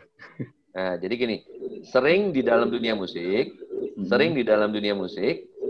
orang mulai belajar yang namanya modes atau modes. Nah, jadi saya sedikit uraikan di sini buat Mas Yusuf dan yang lain kalau yang belum paham. Tapi kalau yang sudah paham nggak apa-apa. Jadi modes itu color Mas, warna. Ya. Modes itu color, tulisannya modes ya. Jadi itu maknanya adalah warna Nah, kita gini, seni lukis itu kan seni visual Mas Yusuf ya. Ya. Kalau seni lukis kan seni visual ya. Kalau kita gambar rumput hijau ceritanya ya, karena kita pernah melihat rumput itu hijau. Nanti kalau langit warnanya biru misalnya. Oh, misalnya laut biru, apalagi nih misalnya jalanan apa misalnya. Nah, itu kan seni visual, seni yang memang bisa kita lihat nih secara visual. Kalau musik ini kan nggak terlihat visualnya. Apa yang kita coba presentasikan, ya kan? Nah, tentunya di sini yang kita presentasikan adalah misalnya rasa, nuansa dan segala macam. Nah, sebenarnya modes ini fungsinya adalah warna, seperti di dalam seni lukis, cuma yang untuk menggambarkannya bukan gambarkan visual, tapi adalah suatu keadaan atau suatu perasaan, suatu ekspresi. Misalnya contoh, kalau major lebih cerah, ya misalnya senang. Dorian agak sedih, tapi nggak terlalu sedih. Misalnya kalau misalnya Mas Yusuf pengen menggambarkan, aduh aku rada sedih sih, tapi nggak sedih-sedih banget nih. Nah, misalnya contoh mungkin bisa pakai Dorian gitu. Ntar Phrygian lebih dark lagi misalnya. Ntar Lydian major tapi agak sumringah, agak aneh kak nuansanya gitu kan. Terus Mixolydian agak kesel-kesel, marah dikit, sebel-sebel dikit gitu misalnya contoh ya. Aeolian lebih sedih daripada Dorian. Dan nanti Locrian diminis lebih satir lagi daripada itu. Tapi apakah cukup 7 warna itu? Nanti dikembangkan lagi Mas. Tadi kan baru 7 warna di dalam major scale. Jadi ada misalnya misalnya gini ya, saya main gitar ya Mas bentar ya.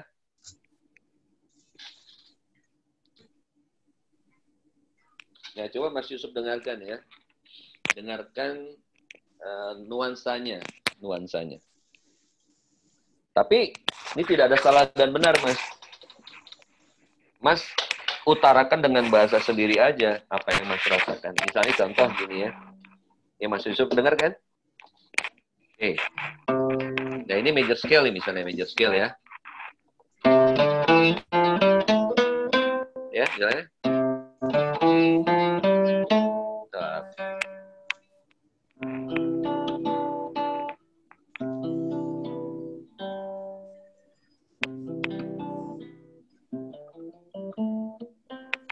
Dengar ya Mas, ini major scale. Ya. Gitu kan? Nah, ini Dorian nih, Dorian.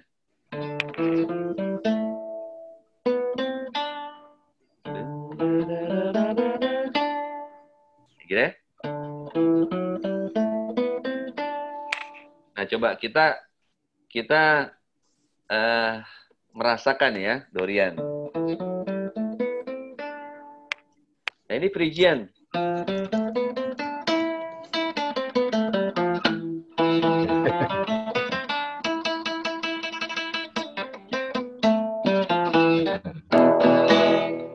Ya, itu Phrygian. Nanti ada Lydian, misalnya di F.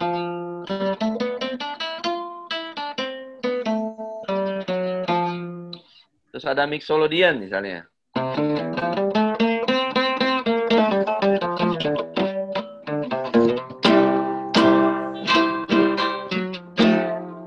Lain tuh nuansanya kan. Nanti ada Aeolian.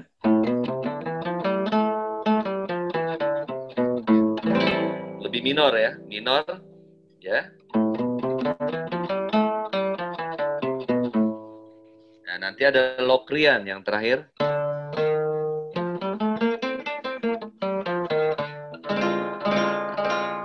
Ya. Nah, Mas Yusuf kan bisa dengar 7 warna tadi kan? 7 warna tadi kan? Beda-beda kan, Mas? Nah, jadi kalau Mas tadi tanya, mau bertanya, adakah nada-nada instrumen kebahagiaan? Nah, Mas bisa pilih tuh. Yang bahagia cocoknya yang mana? Yang sedih yang mana? Ya kan? Gitu, ya kan? Dan referensinya ada nggak? Ya tadi tuh, buku tadi tuh. Nah, itu referensi juga tuh. Ada tuh modes ya, judulnya modes tuh. Nah, ya, betul. Itu modes ya.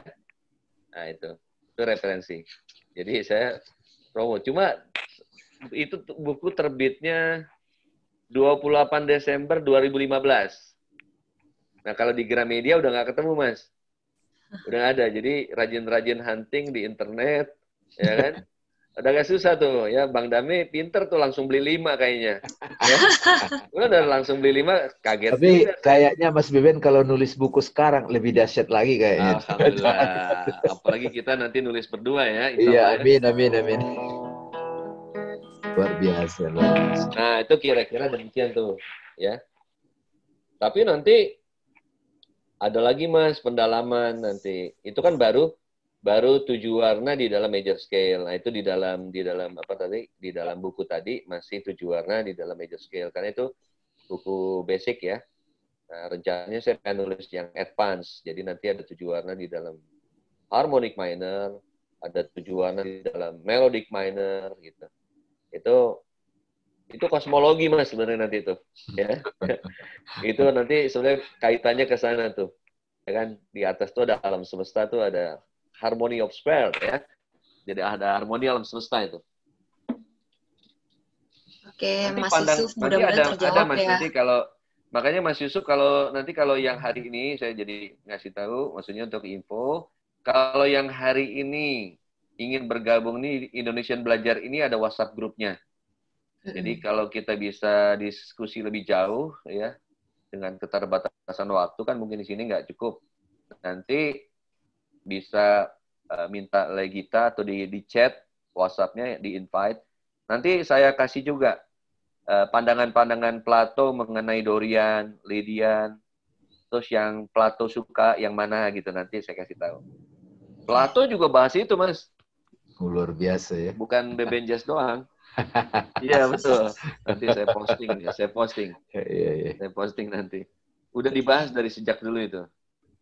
Ya, silakan Legita. Mas Yusuf nanti chat aja nomor teleponnya di chatroom. Nanti aku invite. Oke, lanjut ya. Ini dari Kak Rifki. Salam Mas Ben dan Mas Dame. Izin bertanya, saya pernah berdiskusi dengan praktisi pengembangan diri baik NLP dan hipnosis.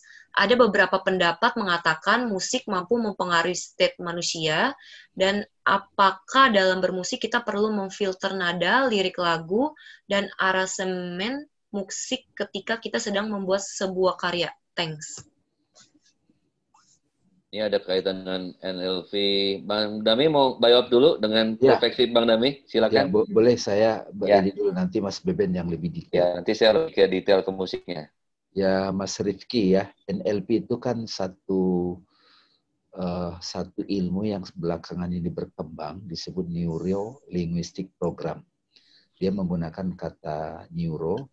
Bagaimana kita bisa mempengaruhi otak kita. Sebetulnya kalau para sufi ataupun praktisi spiritual dari tradisi agama, dia nggak menyebut neuro, tapi sebetulnya lebih kepada jiwa manusia gitu. Nah, kalau ditanya, hipnotis juga memang musik itu justru mampu menghipnotis. Bayangin misalnya slang nyanyi, itu bisa loncat-loncat orang semuanya misalnya kan. Michael Jackson itu bukankah itu menghipnotis gitu. Makanya seperti yang di awal tadi Mas Beben bilang, siang nyanyi itu penting banget ya itu. Kalau dia lagi mabok, dia lagi galau, dia nyanyi saat dia kondisi batinnya galau, maka dia akan mentransfer kegalauan dia ke banyak orang yang mendengarkan yang ada di frekuensi itu. Yang nggak sadar. Jadi betul-betul mampu menghipnotis state of soul orang. Dan ada benarnya ketika musik itu, ya ada benarnya itu diharamkan.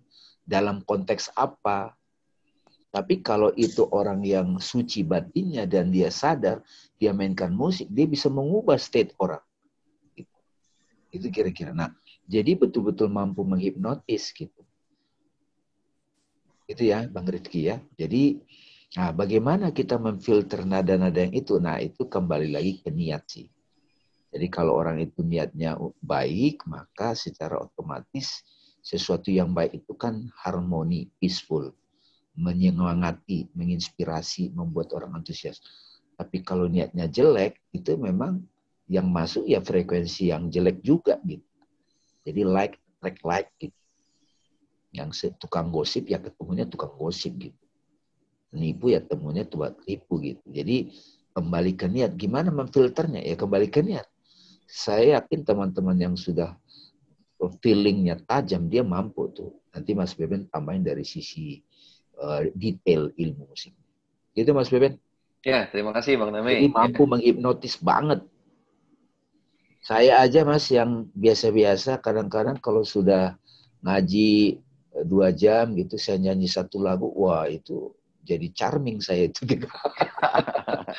Padahal lagunya lagu feeling good misalnya kan, itu sudah padahal biasa aja itu nyanyi masuk, tapi sudah masuk ke perasaan mereka, apalagi Mas Beben yang mainkan sekali gitu. Itu Mas, benar nggak kira-kira pakai gitar itu bisa menghipnotis cewek-cewek? Mungkin Wah, iya. Ya, jelas itu. Jelas banget. Mas Rian udah paham tuh Mas Rian tuh. Gitu. Silakan. Ya, terima kasih Bang Damai. Rifki, ya tadi sudah dijelaskan dari sisi bahwa peranan musik ya sangat-sangat bisa sekali ya untuk NLP dan hipnosis. Jadi gini, justru pengetahuan, dengan kita berpengetahuan dalam arti musik secara ilmu musik dengan cabang-cabangnya, justru kalau bahasa saya gini, kita sebagai pemain memang di sinilah ya, mau reguler, mau main wedding ya, misalnya nggak sejauh NLP dan hipnosis dulu misalnya, kita selalu bisa jadi khalifah, kita bisa jadi pemimpin atas musik kita. Ya, kita jadi misalnya contoh gini loh Mas Rifki misalnya. Saya pengen bikin nggak betah nih. Ini ada tamu nih kok bahasanya gitu lah ya. Ini kayak ada tamu nih songong banget ini. Tapi kan nggak mungkin. Tamu pulang sana gitu nggak mungkin kan. Nah, jadi saya pengen bikin nggak betah gampang. Saya banyak mainin aja di mini scale, full tone scale gitu loh. Nah, Arif paham tuh. Kalau kepada tamu yang memang awam nggak betah dengerin itu pasti nggak betah. Pulang aja lah gitu ya. Kita kok kayaknya nggak nyaman musiknya. Nggak perlu keras-keras. Nggak perlu bikin keras tahunnya. Kita mainkan aja not-not yang tidak nyaman bagi pendengar awam. Dia bisa nggak betah. Tapi sebaliknya, ketika saya ingin bikin nyaman, ngopi nyaman, saya pilih lah. Ya. Kadarnya, kita punya kadar. Ya, musik itu kan kayak masakan. Sebenarnya kita tahu garam itu akan menjadi enak kalau takarannya pas. Tapi kalau kita kasih banyak, asinan nggak enak. Begitu juga rasa manis. Nah, si musisi tahu bumbu-bumbu itu. Kalau Dorian menghasilkan apa, Phrygian apa, dan lain-lain. Kromatik menghasilkan apa. Jadi kita selalu, baik yang hipnotis maupun NLP, bagi dunia hiburan sendiri, kita sebenarnya udah punya tabel rasa sebenarnya. Bahkan nggak usah tangan dada, interval aja udah punya rasa interval gitu loh. Ya, jadi kita sangat, kalau dibilang memfilter, nah inilah orang yang punya knowledge ya, justru dia punya pertama punya niat yang tadi Bang Dami bilang dulu, dan kemudian bisa filter mau dibawa kemana udah jelas nih. Kalau musiknya menghibur banget, kira-kira adonannya begini, chordnya ini, tangan nadanya ini, nah nanti liriknya apa? Ya ini Mas Rifki ini seorang rapper, Mas Dami. Dia seorang rapper. Selain dia marketing branding ya, sehari-harinya, dia seorang rapper andal nih, ya kan? Jadi, dan dia juga banyak di dunia hipnotis dan lain-lain itu banyak berkecimpung dalam dunia itu. Mas Rifki jelas, apakah perlu memfilter? Ya, kalau orang yang sudah punya kesadaran dan ilmunya, ya punya justru memang harus difilter, atau bahasanya memilih sesuai dengan kebutuhan. Sebetulnya mohon izin Mas Ben. Ya, silakan. Ya untuk overallnya terjawab. Cuman sebetulnya ini antara curhat dan bertanya nih Mas Ben. Ya, silakan.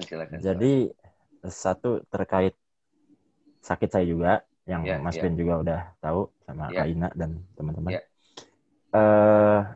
Sometimes ketika kita menulis sebuah rhyme atau lirik dalam dunia rap gitu ya, memang kecenderungan entah ini menjadi sebuah culture atau memang ya kalau berdasarkan dari sejarah semua itu kan muncul akibat sebuah keresahan Mas Ben.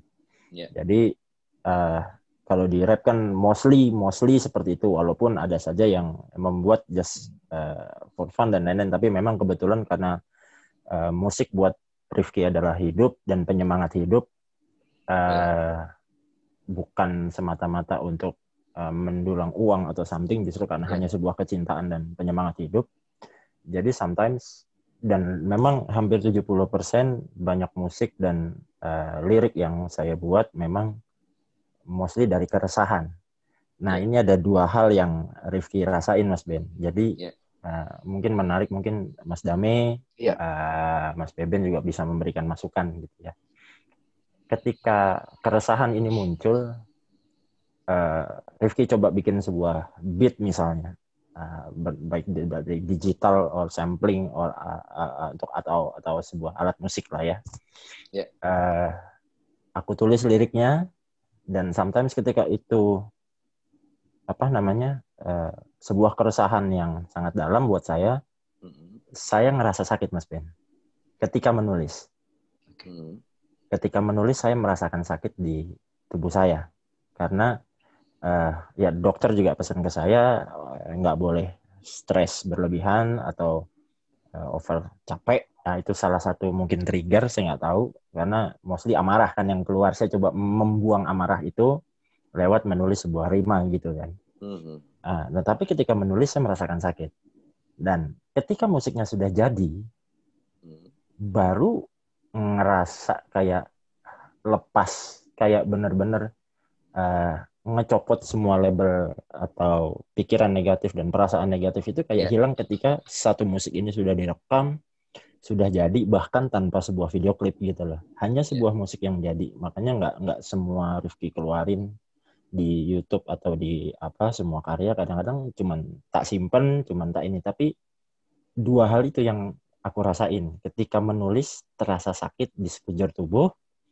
Tapi ketika itu sudah jadi, sudah direkam, sudah mixing, mastering, seperti lepas dan hilang, justru membuat tubuh ini jadi nggak sakit gitu, Mas Ben. Jadi alasan Rifki bertanya tadi kenapa mempengaruhi musik, apakah kita perlu memfilter nadanya, liriknya yang kita filter menjadi tidak dikeluarkan secara total atau bagaimana? Mungkin Rifki lebih ke sana, mohon izin Mas Ben.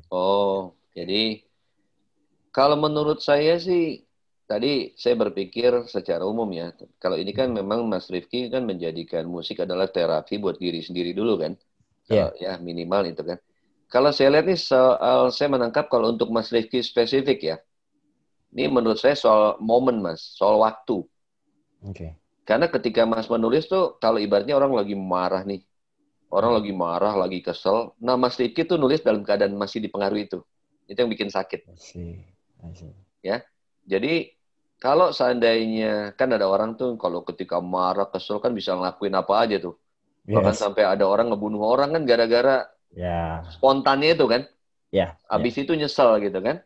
Nah, tapi kalau bisa, pertama gini, kalau bisa dikendalikan oleh sesuatu yang memang sifatnya pengendalian diri dulu. Jadi, ada kemarahan, keresahan, coba dikendalikan dengan bahasanya secara umum pengendalian diri, emosi, dan segala macam.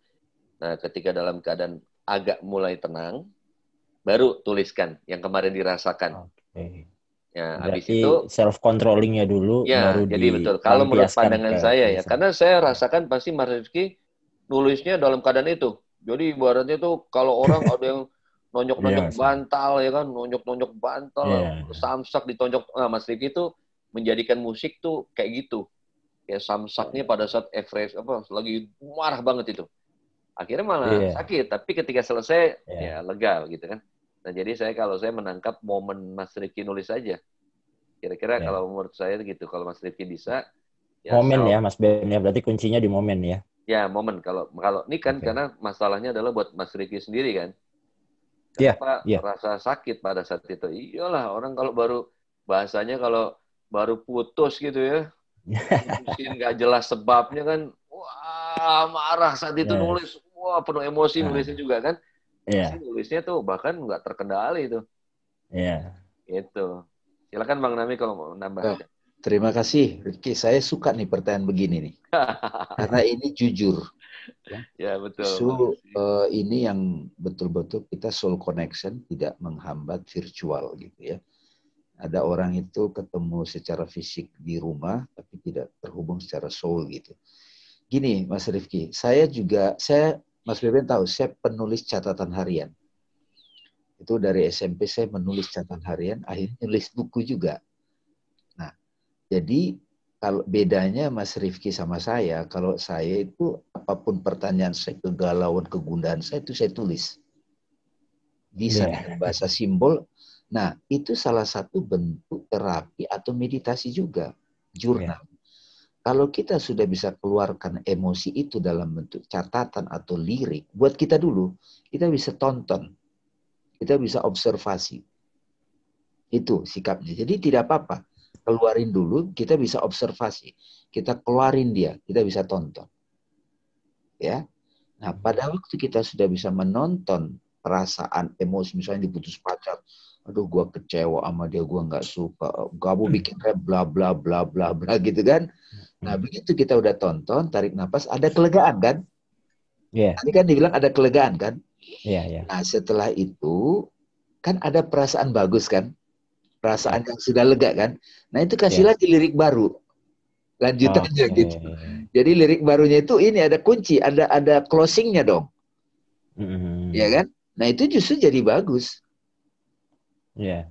Karena kalau itu Mas Beben dibilang langsung kontrol, justru proses katarsisnya itu proses untuk nanti menjadi observator. Jadi di observer. Nah, kalau pengalaman saya pribadi, maka saya tahu perasaan itu. Nah, bedanya Mas, adik saya itu dilukis dia. Ya, ini mungkin dia hadir juga di situ. Jadi perasaan dia itu dia ungkapkan dalam lukisan. Bisa juga. Nah, begitu dia sudah di lukisan, kan kita bisa tonton. Aku berbeda dengan perasaan ini. Jadi misalnya nih Rifki, ini salah satu bentuk praktek meditasi juga nih. Saya suka sebut self-inquiry. Aku sedih. Aku identik dengan sedih. Ya kan? Biasanya aku sedih nih, aku cemburu. Aku identik dengan cemburu. Sekarang ganti. Aku menyadari cemburu. Oke. Jadi aku bukan cemburu, tapi aku menyadari cemburu. Nah, cerita cemburu itu kan macam-macam tuh. Kok dia nyakitin gue sih? Ada videonya in your mind. Yep. Makanya seniman itu sebetulnya punya akses ke dimensi batin. Cuman banyak yang tersesat di situ. Itulah saya sama Mas Beben, kenapa kita kayak tektokan ngobrol begini. Karena banyak teman-teman seniman tersesat di situ. Di alam imajinal itu. Akhirnya apa? Untuk bisa keseimbangan, dia narkoba lah, dia apa. Bisa begitu. Jadi, keluarin tapi buat diri sendiri. Itu gunanya knowledge, cahaya ini. Tadi Mas Beben juga bilang kontrol. Cuman memang ada beberapa style soul. Kalau saya gitu, saya keluarin buat diri saya aja. Jangan langsung upload di YouTube. Belum selesai. Itu baru setengah jalan gitu loh. Istilahnya karyanya baru setengah. Masih prematur. Itu berbahaya. Ya sudah. Kan kalau sudah diupload ke YouTube, kita harus siap-siap itu nanti ada komentar orang. Jadi kita buat saja, udah. Habis itu kan udah lega nih. Nah, leganya itu bikin lirik lagi. Rifki. Justru kan closingnya bagus. Jadi begitu orang, gue banget tuh. Gue banget tuh. Tapi ada solusinya loh. Jadi justru Rifki kasih solusi di lagu itu. Yes. Itu kan jadi bagus kan. Rumi, ini Mas Ben pasti tahu, itu puisinya banyak sedih. Yeah, tapi dia closing dalam kesedihanku, aku memanggil Tuhan gitu. Nah itu kan seru tuh. Ada dalam kesimpulan positif ya Mas Dame ya? Iya, kesimpulannya justru wisdom. Okay. Ada wisdom, ada hikmah. Gitu. Itu kan bagus tuh. Jadi justru katarsis, justru semakin sering begitu, itu jadi makin matang. Baru bisa yang dibilang Mas Beben ngontrol gitu. Seniman itu kan memang kayak anehnya di situ, memang keluar dulu aja. Makanya untuk bisa sampai matang di level itu, dia perlu ditemani oleh seorang sahabat spiritual lah, atau mentor lah, atau apapun gitu. Coba kalau langsung misalnya kita dibimbing Jimi Hendrix, repot juga tuh kira-kira gitu. Tapi kan dia karya-karyanya dahsyat gitu. Iya. Masa kita harus contoh luarnya? Enggak lah. Gitu. Jadi bayangin ya, makanya ada benarnya Mas Beben tadi musik diharamkan, karena enggak semua orang bisa masuk ke situ. Iya. Butuh, jam terbang yang luar biasa. Ya, kecuali kalau musik cuma di luaran doang gitu loh, hiburan. Tapi aku yakin Mas Beben, kalau orang cuma main musik nanggung, itu hampa tuh. Iya. Udah kaya so what? Udah terkenal, so what? Fansnya banyak, so what? Ya, ya. Ya, kata Pitagoras lagi, musik menghubungkan jiwa dengan Tuhan. Udah deh. Kalau udah begitu apa? Siapa yang main musik? Your heart, Ya, hati. Ah, udah deh. Kalau udah begitu, plong. Ya. Gitu kira-kira. Thank you, Rifki. Ya, aku yang terima kasih Mas Beben, Mas Dame, udah dapat banyak pencerahan nih. Mungkin nanti coba dirubah lagi ketika membuat lirik lebih flow-nya, mungkin flow liriknya diatur. Marah dulu di depan, di belakang kasih kesimpulan. Iya, iya. Iya, iya. Ya, karena Terima tadi kasih saya Mas ngeliat, Beben. Terima kasih. sama-sama Rizky, terima kasih. Semoga jawaban kami bisa saling melengkapi. Tadi saya melihat Alhamdulillah, karena Mas. Mas Rifki kan sakitnya dia Mas Rifki yang tahu lah ya sesakit apa gitu. Yes, Kalau sangat tadi sakit sih ya itu. kalau jawaban saya tuh ketika untuk menghindari sakit itu, tapi bisa juga sakit itu nanti menjadi satu katarsis dulu, akhirnya menjadi terbiasa, akhirnya udah bukan sakit lagi. Jadi Mas Rifki udah bagus banget tuh jawaban dari Bang Nami tadi ya. Bisa saling melengkapi ya. Alhamdulillah Mas Ben. Karena gini Mas Rifki, sedikit lagi Mas. Oke, silakan. Mas Rifki, jadi begitu kamu katarsis, itu kayak bayangkan ruangan, kamar, berantakan. Itu ada luka, perabot-perabot, berantakan. Nah, kita mau masukin ke situ kebaikan kan nggak bisa. Keluarin dulu dong. Keluarin dulu semua furniture. Setelah keluar semua kan jadi kosong. Lega nggak? Iya. Nah, di kekosongan itulah your true self. Emptiness, silent peace itself. Baru pada saat itu susun, kulkas di sini, sofa di sini, meja di sini. Begitu sudah bagus ruangan itu, furniture-nya ditata, datanglah tamu. Siapa? Tuhan hadir di situ untuk manifest gitu. Dinetralkan dulu ya Mas Dame ya, dinolkan dulu ya. Dinolkan dulu, takhali tajali gitu ya. Ya, nangkep Mas. Siap. Lagi ada yang mau tampil dulu nggak sebelum ada pertanyaan nih Mas Rian nih? Ada yang mau tampil dulu hiburan Mas Gandhi atau Noval siapa yang? Wah itu jago-jago tuh di sini banyak nih. Coba satu lagu dulu. Halo? Jawab. Saya mau sharing pengalaman, boleh? Boleh, Gandhi ya? Iya. Ya silakan Gandhi. Ya tadi selamat malam dulu Mas Beben, Mas Dame, lalu moderator yang baik kita. Saya jadi teringat tadi dari awal bicara tentang musik jazz mendekatkan kita kepada Tuhan ya, betul ya? Jadi waktu tahun 93 tuh awal-awal saya belajar saksofon. Oke. Dan saya berpikir bahwa saksofon ini kalau mau bagus, mau mendalami saksofon, saya harus belajar musik yang sangat menghargai saksofon, yaitu jazz. Ya. Lalu saya belajarlah itu, cari-cari tahu referensi jazz itu bagaimana. Lalu kira-kira tahun 94, saya menemukan sebuah acara, ini namanya acara ibadah yang dibentuk oleh musisi-musisi jazz senior pada saat itu, diantaranya Sandy Luntungan, ada Jeffrey Tahelele, ada pemain perkusinya, ada lupa saya.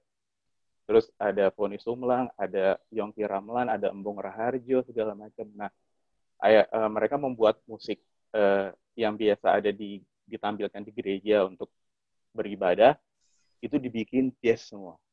Lalu saya hadir pertama kali di situ bersama teman-teman saya yang juga lagi belajar musik sama seperti saya gitu. Wah, saya di situ sangat antusias sekali dan senang sekali. Saya merasa bahwa klop banget nih. Saya belajar saksofon, harus belajar musik jazz, terus di dalam musik, terus ketemu dengan jazz gospel, musisi-musisi yang mau membentuk ibadahnya bukan di hari Minggu ya, tapi di tengah minggu, kalau nggak salah hari Jumat. Waktu itu lokasinya di Ratu Plaza, di studio 21-nya ya, bioskop pada saat itu. Wah, itu rasanya luar biasa. Jadi kalau di gereja itu kan ada dua jenis musik, jenis lagu. Yang pertama praise, yaitu yang upbeat, lalu ada worship. Di worship itu biasanya lagu penyembahan sebelum kita mendengarkan firman Tuhan gitu ya. Dan saya melihat bahwa wah ternyata musik jazz ini bukan hanya unik, menyenangkan dan menarik, tapi ternyata bisa mendekatkan diri kita juga kepada Tuhan gitu. Disitulah saya ingat tadi apa kata-kata Mas Beben dan Mas Dame juga gitu. Dan sampai sekarang mereka-mereka yang saya sebutkan tadi musisi-musisi itu masih berkecimpung juga memperkenalkan musik jazz di dalam dunia pelayanan gereja begitu.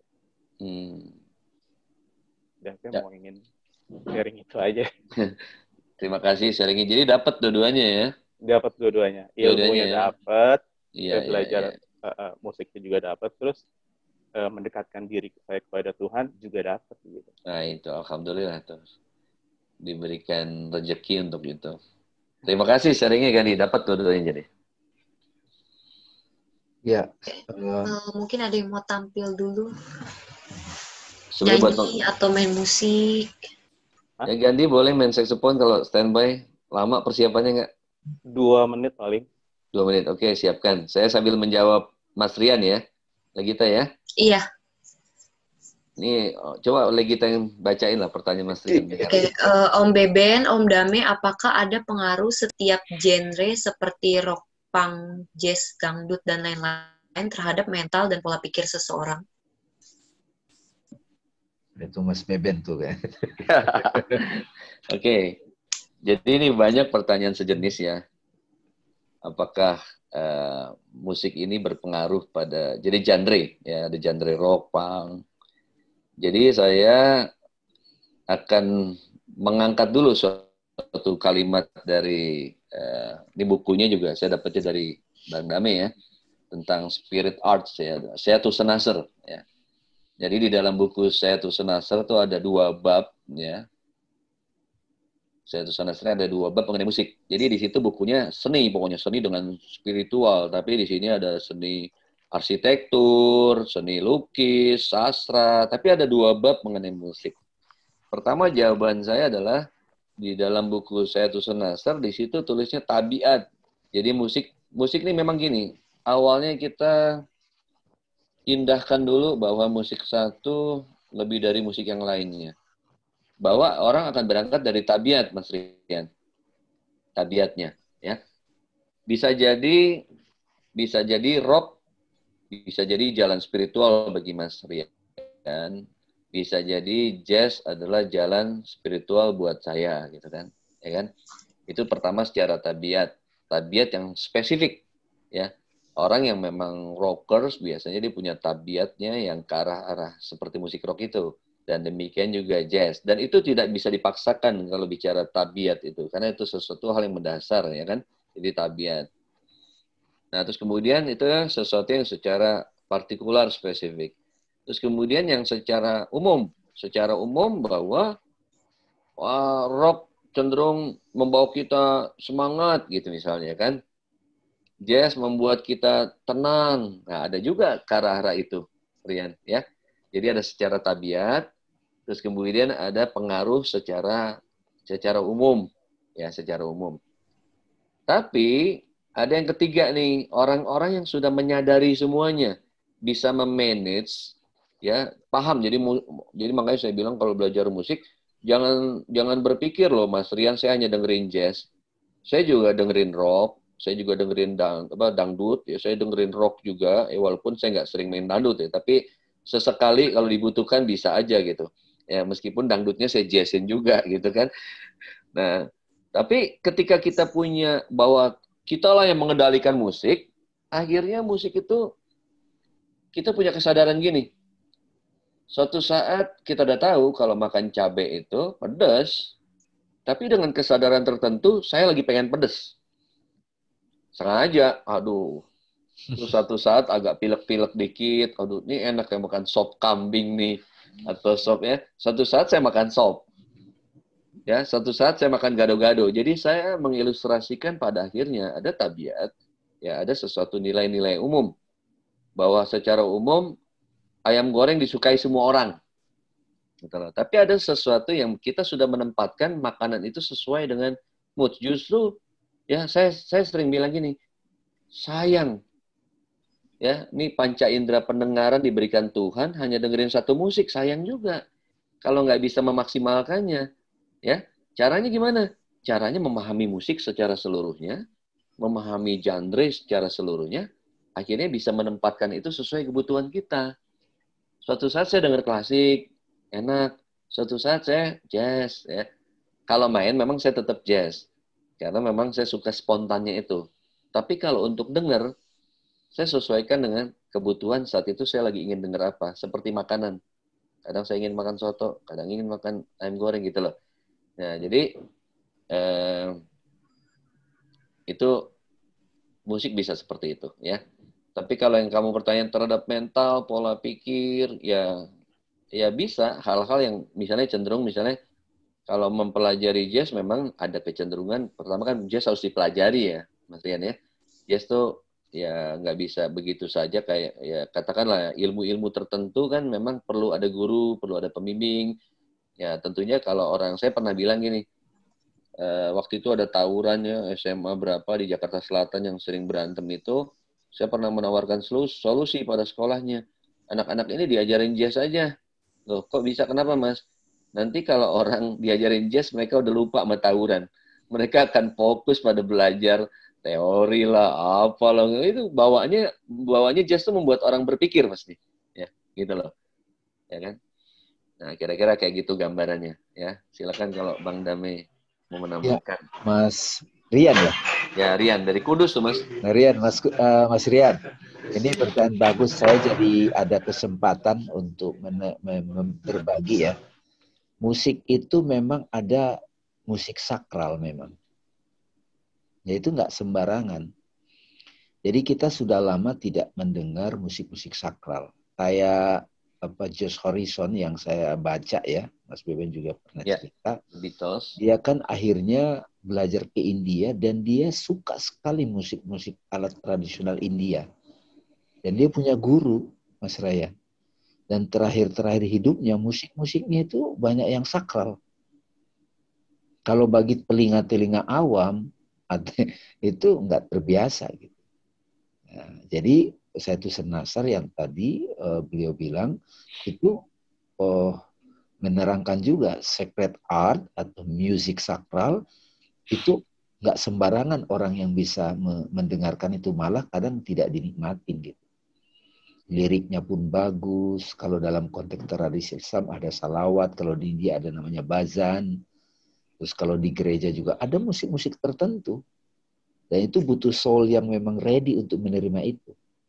Nah, yang tadi Mas Beben ceritakan itu ada kecenderungan begitu. Sekarang kan musik itu sudah jadi industri yang kita kenal. Padahal pada mulanya kayak Plato, Pythagoras itu nggak begitu. Nah, itu yang saya luar biasa respect sama Om Beben, karena Om Beben berjalannya itu dari bawah, tahu-tahu dibawa ke atas ngomongin inayatan, itu kan perjalanan panjang itu, gitu. Jadi kayak Rumi misalnya, suling-sulingnya itu ada musik-musik tertentu, alat musiknya pun nggak sembarangan. Jadi kayak ada muridnya Mas Beben suka datang di sini, namanya Stanley ya Mas ya.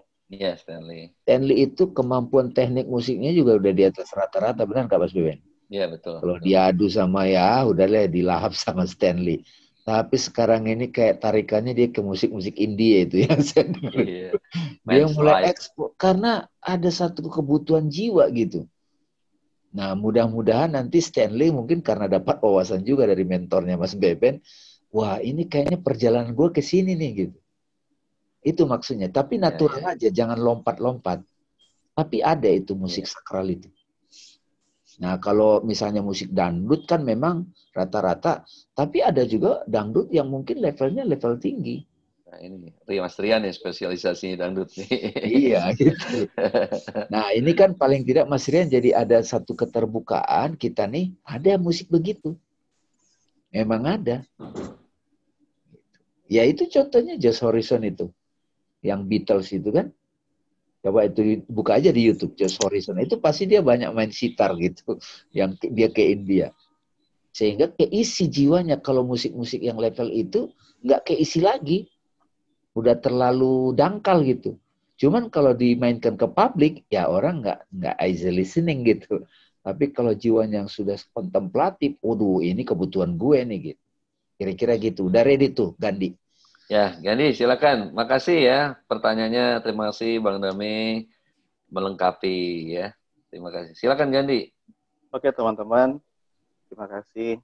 Saya mau menghibur sebuah lagu dari Al Jarreau, judulnya Morning. Walaupun udah malam, moga-moga cocok ya. Saya kita mau pagi terus. Iya, saya mau tes dulu ya, boleh? Ya, silakan. Boleh. Kedengeran? Dengar. Sip. Oke.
Terima kasih. Morning ya dari Al Jarreau. Itu kalau Al Jarreau dinyanyikan ya. sama Gandhi dimainkan oleh sopran ya, sopran saksofon ya. Sopran ya. Ya, jadi kalau saksofonnya yang lurus gitu nih sopran ya kan. Dan biasanya saksofon tuh melengkung gitu kan. Jadi itu tadi sopran ya. Kenny G sopran ya. Kenny G sopran ada ya. juga, terus yang pakai tenor juga ada. Ya, oke. Maksudnya biar tahu gitu dari Indonesian Belajar. Jadi kok saksofon nggak melengkung begitu gitu kan. Nah, itu namanya sopran. Ya, terima kasih. Oke, gimana Lagita sebagai host kita? Pak, ini kan waktunya udah habis. Mungkin Bapak mau closing statement dulu dari Pak Beben sama Pak Dame. Oke, Bang Dame duluan silakan. Ya, Legita, terima kasih sahabat-sahabat yang hadir di sini. Alhamdulillah kita bisa berkumpul di sini. Terima kasih banyak dan telah mendengarkan. Saya ingin berikan satu closing statement. Musik ini sesuatu yang mulia. Komunitas ini AJK dan insya Allah Indonesia Belajar komunitas yang bagus. Jadi sebetulnya apapun tema yang disampaikan di sini itu jadi pintu masuk kita untuk berjalan bersama semakin menikmati hidup ini. Jadi musik adalah sebetulnya kalau boleh dibilang wajib sih ya. Musik itu wajib untuk mengisi jiwa manusia. Guru saya bilang ketika agama sudah kaku tidak bisa mengisi batin manusia, maka solusinya art. Nah, salah satunya ya musik. Jadi ketika jiwa itu sudah kayak mesin, dia membutuhkan art. Ya, art yang paling langsung nyata adalah musik. Nah, komunitas jazz ini yang difasilitasi juga Indonesia Belajar, mudah-mudahan menjadi satu perjalanan bersama. Gitu. Ada yang diulang-ulang itu untuk mengingatkan memang. Harus ada yang diulang-ulang gitu. Tapi kalau nanti ada yang pertanyaan yang jujur dari hati, itulah perjalanan kita. Yang lain bisa ikut belajar. Jadi ini sama-sama belajar. Itu Mas Beben. Jadi berterima kasih bisa hadir di dalam komunitas ini. Terima kasih juga Bang Dame. Terima kasih ya Pak Dame. Kami pun sangat berbahagia ya. Bang Dame bisa hadir bersama kita. Alhamdulillah, terima kasih.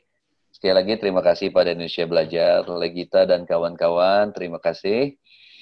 Dan ini benar sekali komunitas yang harus kita jaga bersama ya. Dan jangan lupa yang mau bergabung dengan WhatsApp group ya, kasih chatnya. Dan mulai hari ini kita ada program sertifikat. Jadi kalau kita ada pengen kenang-kenangan sertifikat, saya mau sertifikat. Nah, tinggal WhatsApp Mbak Endah atau bisa lewat Mbak Legita atau Mas Dwi dulu ya, tapi biasanya Mbak Endah yang koordinasi ya. Jadi Pak, mau di-share sekarang nggak sertifikatnya? Maksudnya apanya tuh? Bentuknya? Maksudnya e-sertifikatnya mau di-share di sini nggak? Boleh. Maksudnya yang bentuknya?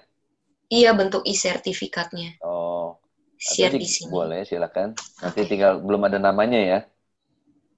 Udah ada, Pak. Udah ada. Oh, sudah ada yang punya nama ya? Coba. Iya, semuanya udah ada. Mas Beben. Ya, coba silakan biar penyemangat ya kan.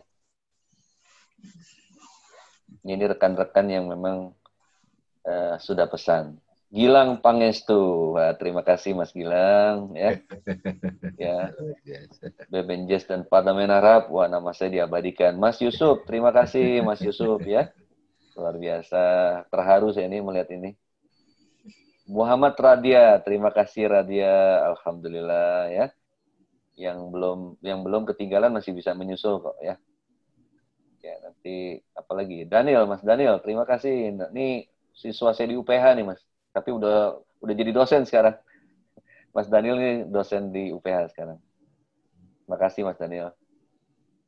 Ya, ini buat Pak Mas Dami ini. Parlemen Arab. Wah. Ya. Alhamdulillah. Punya kenang-kenangan nih. Lulus mulai ngomong spiritual musik lu. Terima kasih. Terima kasih Mas Dami. Saya mesti dapat juga saya nih. Wah, ini juga Mas Beben ada juga. Terima kasih ya. Iya. Ya, jadi kita setiap tema ya, ini bentuk penghargaan ya. Mungkin nanti suatu saat berguna ya kan.